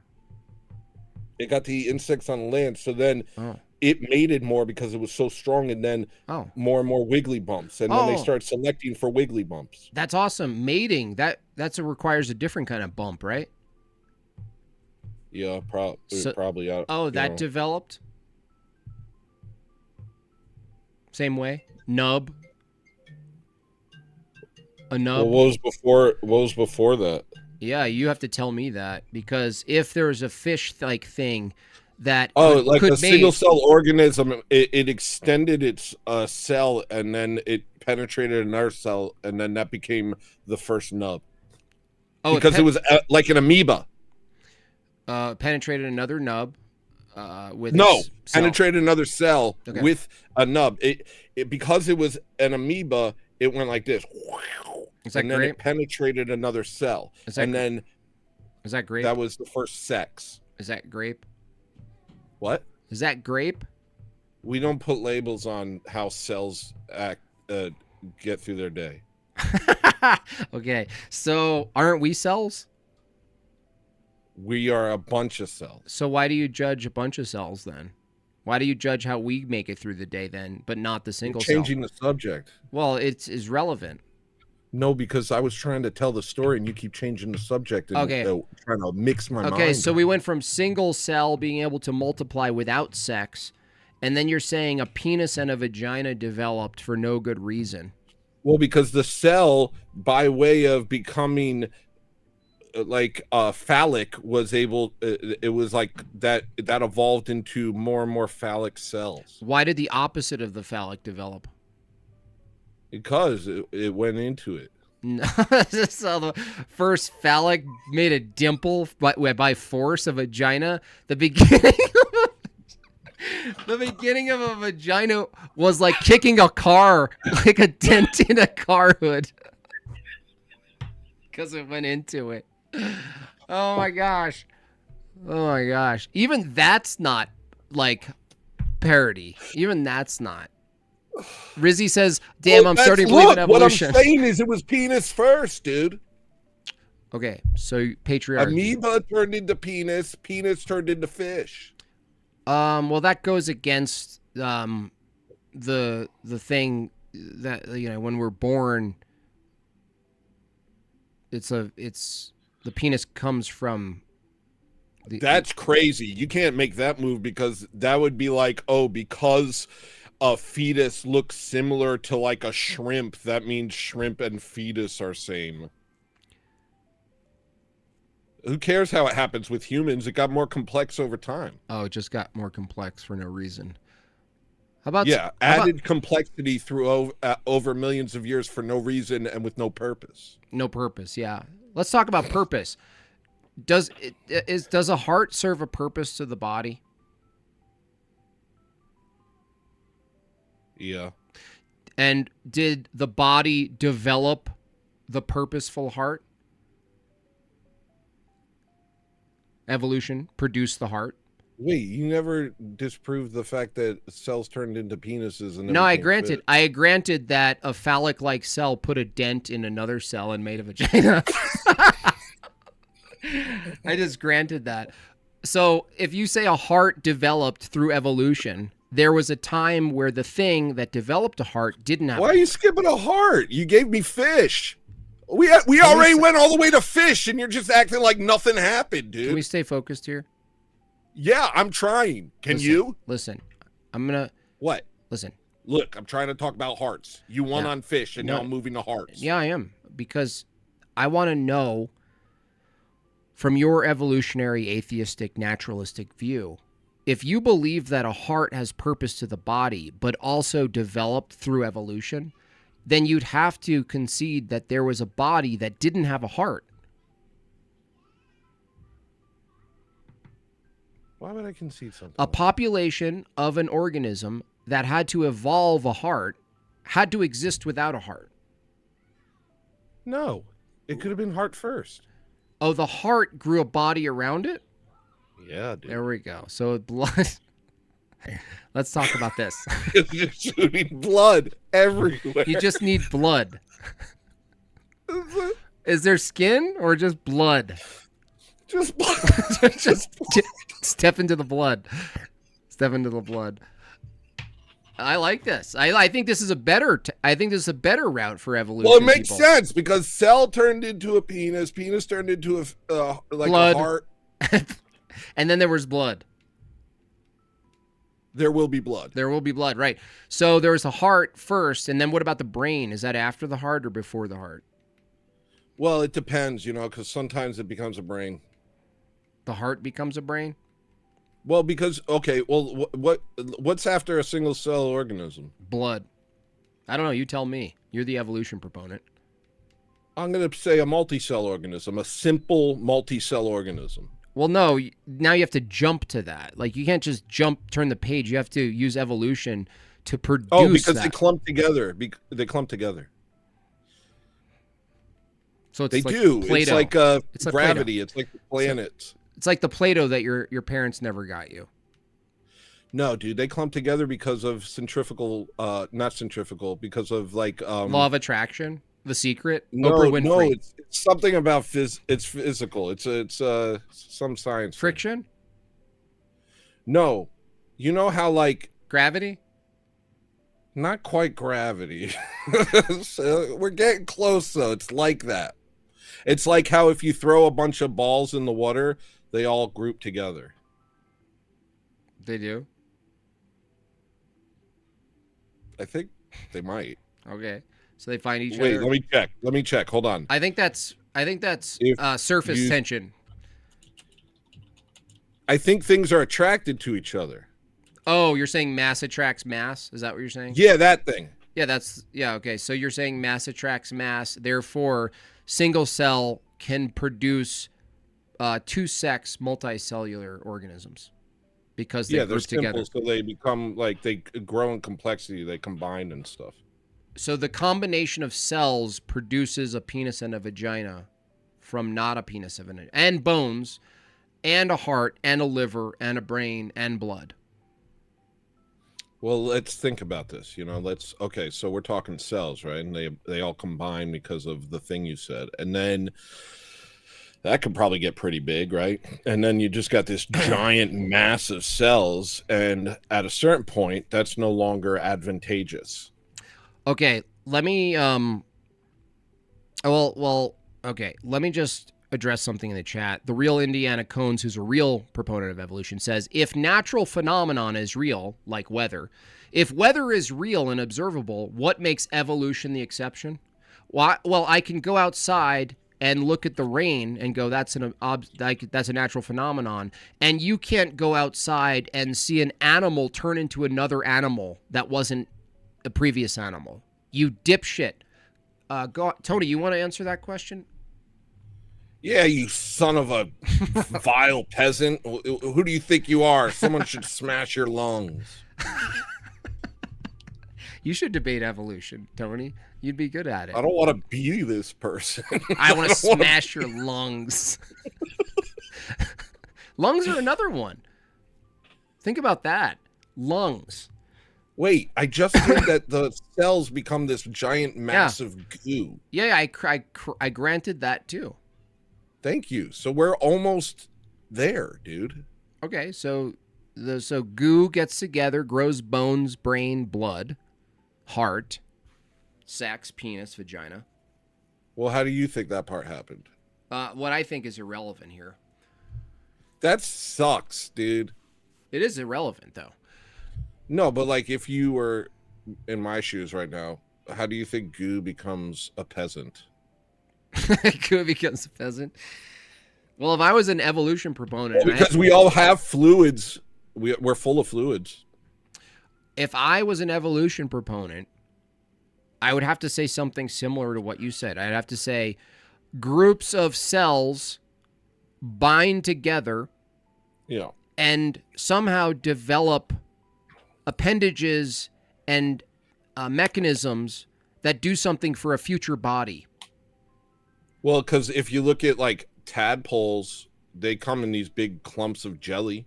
So maybe the simple act something is a clump makes it create stuff. No, Tony, it doesn't come from a clump of jelly. It looks like one. No, where does the clump of jelly come from? Another fish. Yeah, but that's arguing the question or whatever, because what I'm saying is because what I'm saying is that maybe that when a bunch of clumps of cells over millions of years to hang out, they start like processes occur. Whatever, dude. The point is, tadpoles, fish, or frogs don't come from that thing because that thing comes from something else, and so you can't start from the thing that's in question. So yeah, it is question begging. Well, because I was just trying to illustrate by saying, look at this big pool of slime that makes things. I know, but something made the pool of slime. So then the old but clumps of cells make a pool of slime. Well, there's no distinction between a clump of cells and the pool of slime. They're all clumps of cells. That's not saying anything. That's just saying clumps of cells come from clumps of cells. Yeah, we're not talking about what something is, the composition. We're talking about how do you, in the evolutionary view, how do you get from not a tadpole to a tadpole? You said eggs. Well, no, eggs come from the other grown animal. So obviously, if eggs could just come from themselves, why would you need the mother tadpole or animal to produce the eggs if eggs could just do that? If cells could just become animals, why did they need animals to then produce animals if cells could just become animals all the time? Get out of here. No, because it happened over a long time. That doesn't tell me. That's not the question. Ian Carroll says, member for 10 months. Thank you so much. A citizen of Jortlandia. A question for this slow boy JB. If two fruit fly groups lose the ability to mate after 50 generations, is that proof of amoeba can become an orchid? No, that's a degeneration. That's degradation of the thing. And it also doesn't not become a fruit fly. It just becomes a bunch of loser fruit flies. They just become progressives. That's all that's happening is progressivism is attacking the fruit fly. Atheism. Look, a bunch of clumps of cells, they become a multicellular organism by that thing that you said. And then that becomes a slime, and the slime has its own emergent properties. Maybe there's a creative aspect to that slime that eventually creates something, not a tadpole, but something. That something, because it comes from slime, it eventually creates its own slime that makes more of whatever that thing is. Yeah, that's just you're just telling a story about how something came from a previous thing, and the question for an evolution proponent is how did it do it? Not you stating that it happened. We're asking how did it happen? Not do you think it happened? How did God create the world? In your opinion, how? What? You don't have access to how. I'm not arguing from a naturalistic standpoint. You are. I don't have the same standard that you're using for evolution. So the thing that explains evolution doesn't have to explain God, creation. That's a different category. Well, so then you're in your ivory tower unassailable. Yeah. Because Christian. Well, I could do the same thing. I have my own thing over here that isn't the same as your thing. What is it? It's not the same thing, so I can do it. No. Well, what is the thing? The opposite of what you said. What did you say? What is something about? It's a different paradigm. It's a paradigm where you. Yeah, you do. That's why your worldview sucks, is because you're stuck inside a materialist, naturalistic paradigm, which then forces you to make everything that exists needs to be explained by naturalism. But guess what? Watch, Tony. Do you believe in anything that exists? Do you believe there's anything that exists that there's no evidence for? Yes. Okay. Do you believe in anything right now yourself that there's no evidence for? Do I believe anything right now myself that there's no evidence? Yeah. Do you hold a belief yourself right now that there's no physical evidence for? Yeah, I think there's probably stuff in space that I have no evidence of. No, I didn't think whether or not you think something exists. I asked, do you believe in something? You think something does exist right now, that you believe something does exist right now that you have no evidence? Well, maybe evolution a little bit. Okay. Is there anything else?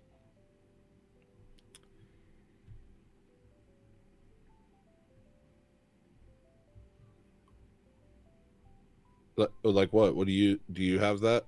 Well, no, I mean, I do, but do you believe in human rights? No. Okay. Do you believe the truth exists? No. Do you believe knowledge?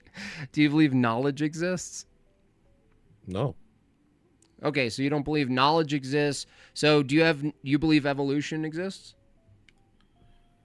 Yeah, I think it explains things in an adequate way. Okay, does that require the belief that knowledge about evolution exists? Well, no, because I'm like a nihilist, because I believe in evolution, so nothing really matters. There we go. Yeah. Yeah. I thought we were starting from there. You didn't know that? Yeah. Nothing really matters. So yeah, nothing matters. So then why does it matter if I believe in God and reject evolution then? It doesn't. So what are you on? What are you doing here? Oh, you told me to come on. You freaking idiot. What do you Sorry. just? What do you just? What do you just waste people's time? Is that what atheism is? Well, it's all wasting time. Everything everyone does, we're just doing whatever, and it doesn't matter. What, is this different than another thing in my worldview? No. No. This is the same as pooping. Yeah. It's Same a as- function. It's another meaningless function in a meaningless universe. And that's what atheism is. Yeah, come on over, guys. It's sick. I'm gonna go insane.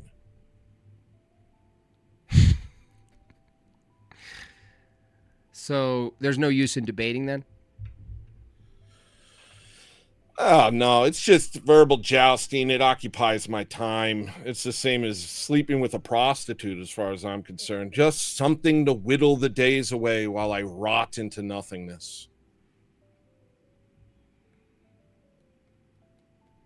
Don't Jim Halpert the camera, dude. You're Who's talking that? to me. Is that one of Jim Henson's Muppets? I don't know what... Who is that? Is that the guitarist What? from Radiohead? No, the guy from The Office. He always looks at the Oh. camera when Steve Carell does something. All right, Jim Halpert. Yeah. Mm-hmm. Is there another word for that? Off. Yeah, you're just. That's not I a don't- word. I don't know. He just did it. Look at Mr. Definitions over here. Doesn't even know what look in the camera is. Well, this was the worst day of my life, Jimmy. I thought yesterday was, but thank you for this, he man. said it. Crystal Strange says, "I like sad atheist Tony." Well, this will probably become a sketch over at Ortho Thugs. Please no. Please no. I'm going to have to recover from this. I'm going to drive in my car in silence. JB, how come your YouTube account isn't verified? I don't even know what that means on YouTube. Is there a star on YouTube? Is there a check mark on YouTube?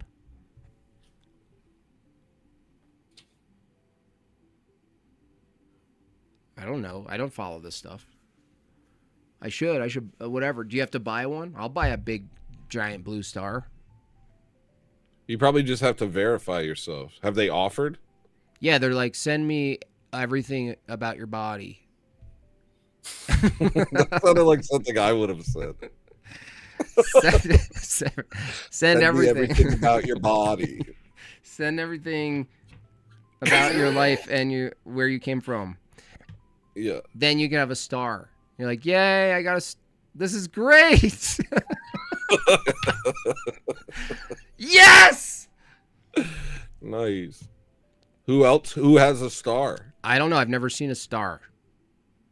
Oh, the check box when you comment? I think that's fake, Duck. I think people add that to their name, like the actual check symbol on the keyboard, and then. Oh, speaking of which, Twitter's got a deal right now. It's trying to deal. make me buy Twitter Premium. Oh. It's like we got a deal for one day only. Well, at first it said limited time. This is your only offer, and I was like, no. And then it said only today. You can get it for cheaper. And I Get almost what? did it. Twitter Premium. I know, but what is that? You don't get ads or something? I don't even know. You don't get ads, or maybe less ads, and also more people see your tweets. They make you pay to play. I mean, I guess. I think if you just tweet funny stuff like you do, eventually someone will, you know. Well, that'll cut into their bottom line if that's the case. You Did mean you see what I said to that lady? Now, every time you comment on something, it pops up in my feed, and then I'm like, I guess I'll comment on this too. that's how it's designed. What, But I like used Lizzie? to comment on your comment, but now I'm like, nah, I'll do my own version of where this could go. You mean the Protestant Lizzie lady or one of those chicks? Yeah. Oh, what did you comment? Because she said it's really retarded. She said something about hold on, I can actually open it. She said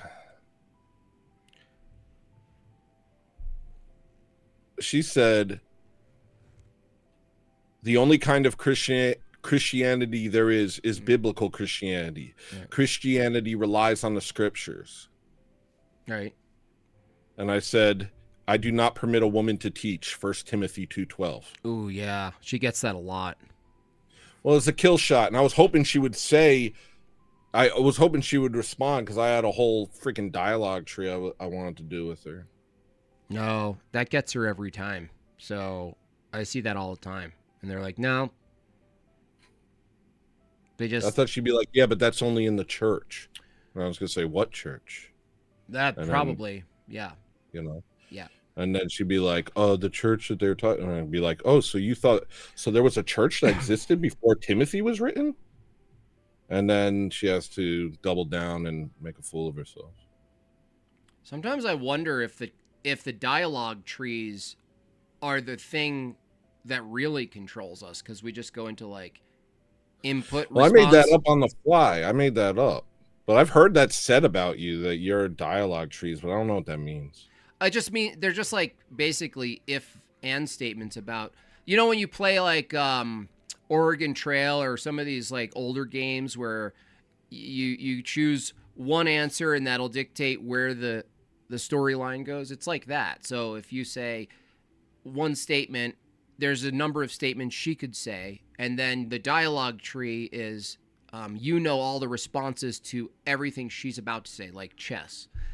But Yeah, then- well, that's the only way I would ever become a debater, is if I could do something like that. Well, that's basically what like chess has become, and debating to some level has become. But then it's kind of like soulless, because you're just being a response machine who memorizes responses. Well, that's why I don't like debate, is because also, like, you're not allowed to sit there and work it out. It's not a discussion. You have to win. And it's like what we just did. Like, it was a little playful, but it was like,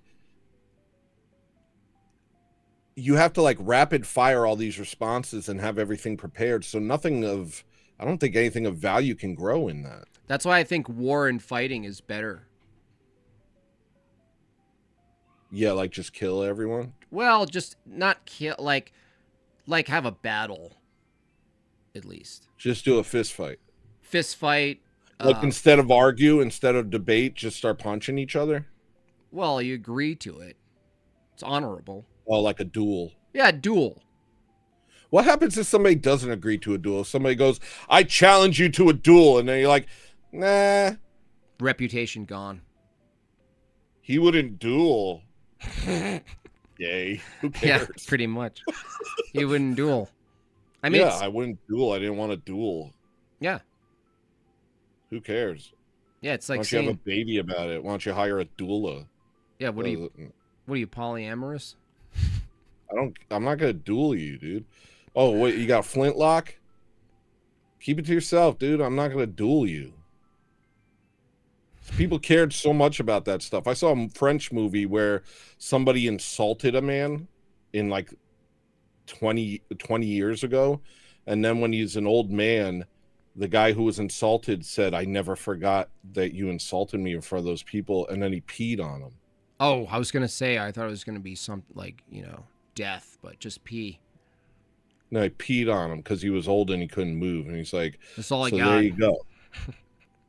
But that's like, you're really holding on to things, I think. Yeah, And if- what's there to gain from it, I wonder? So specific too, peeing on people.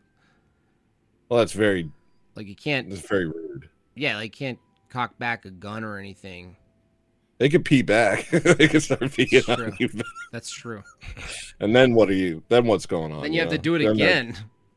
Yeah. Then you just spend your lives peeing on each other, and you're like, well, see, that wasn't worth it, because both of them could have been doing other things, and now they're just, golden showering each other for eternity. Might as well get a gun at that point. Honestly, sometimes that's more appealing to me than debating. Peeing on each other? Yeah, I mean, if there's like a really off day and I just don't want, like, I don't know, maybe. As long as it's like distance, if it requires some sort of competition, you can't just like pee on someone. Well, I think that's what that would devolve into. It has Well, to you gotta have a bunch of rules about peeing on each other. What is this, India? has to be a competition. You have to develop some sort of skill, like through a hoop or something, like something See, like that's that white mind of yours, brother. You're thinking in terms of rules and order and healthy competition, and we'll have a brew after the game. And I'm just saying, let's pee, dude. Let's pee. Why aren't you saying that with an Indian accent? Can you do one? Here, I'm afraid to try.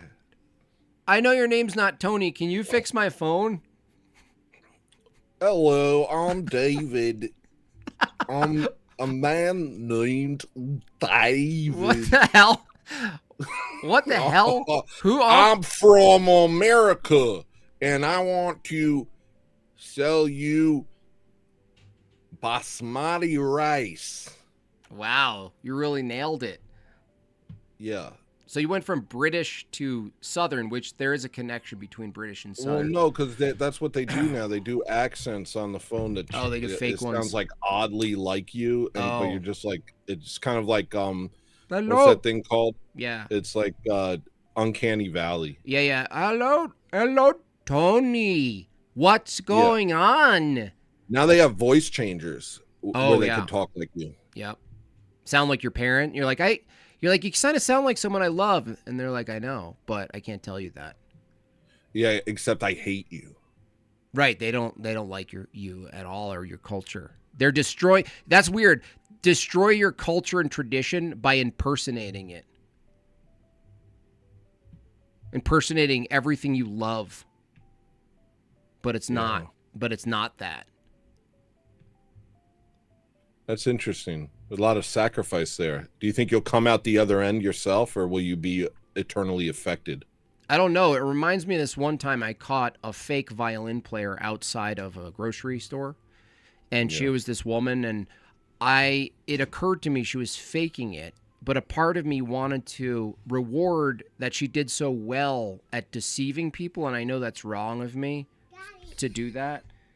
But I was like, man, you really committed. Yeah. You got me. Okay. All right. Are you making more shakes? Wait, before you go, I'm going to leave too. I have to go. But let me ask you this. Did the time off, did it make it harder to do this or easier? Because harder. Really? Time off? Yeah, a week off and coming back. You know what happened? Like my week off, just spending time with my family and relaxing or whatever, I was antsy because I wanted to do something creative. But I was, what's the word? Disenchanted with the internet. Like just all together. I was like looking at stuff and I was like, looking who's live and what people are doing and what happened in the news and all this. And I was like, I was like, can we just do Ortho Thugs 5 days a week? That's how I'm feeling, man. But I had the opposite experience. While you were doing nothing, I was doing more shows than I've ever done. And so, like, I feel like garbage this week. Burnout? We both feel like garbage. You burned out from doing stuff, and I burned out from not doing anything. Isn't that insane? It's evolution.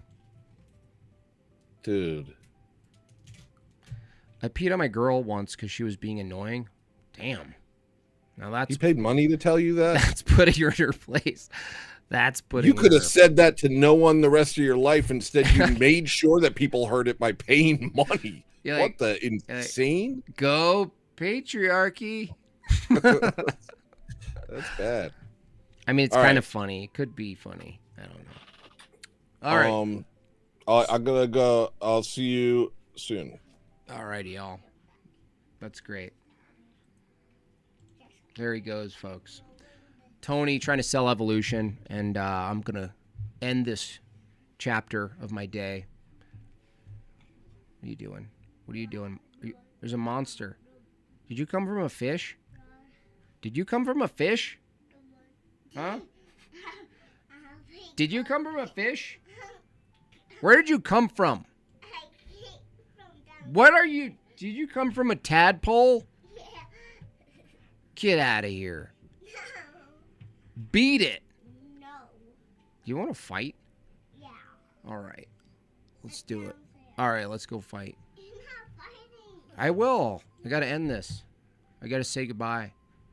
Say goodbye. Goodbye. So long. Farewell. Adios, internet. It's been fun. Shout out to any of the atheists listening who didn't come on. You guys are losers. You found a toenail? That's hilarious. Nice. I actually don't have time to set up any raids, so I'm going to just say goodbye. You guys go over to Cotel, though, okay? I can see whether or not evolution radio waves don't exist. No, that's not what my argument is. Now, my argument is real, Indiana Cones, is that you're a coward and you could have called in, and I would completely eat you alive. But instead, I'm going to eat some lentils. Goodbye. Goodbye. Bye-bye, Jay. Bye-bye.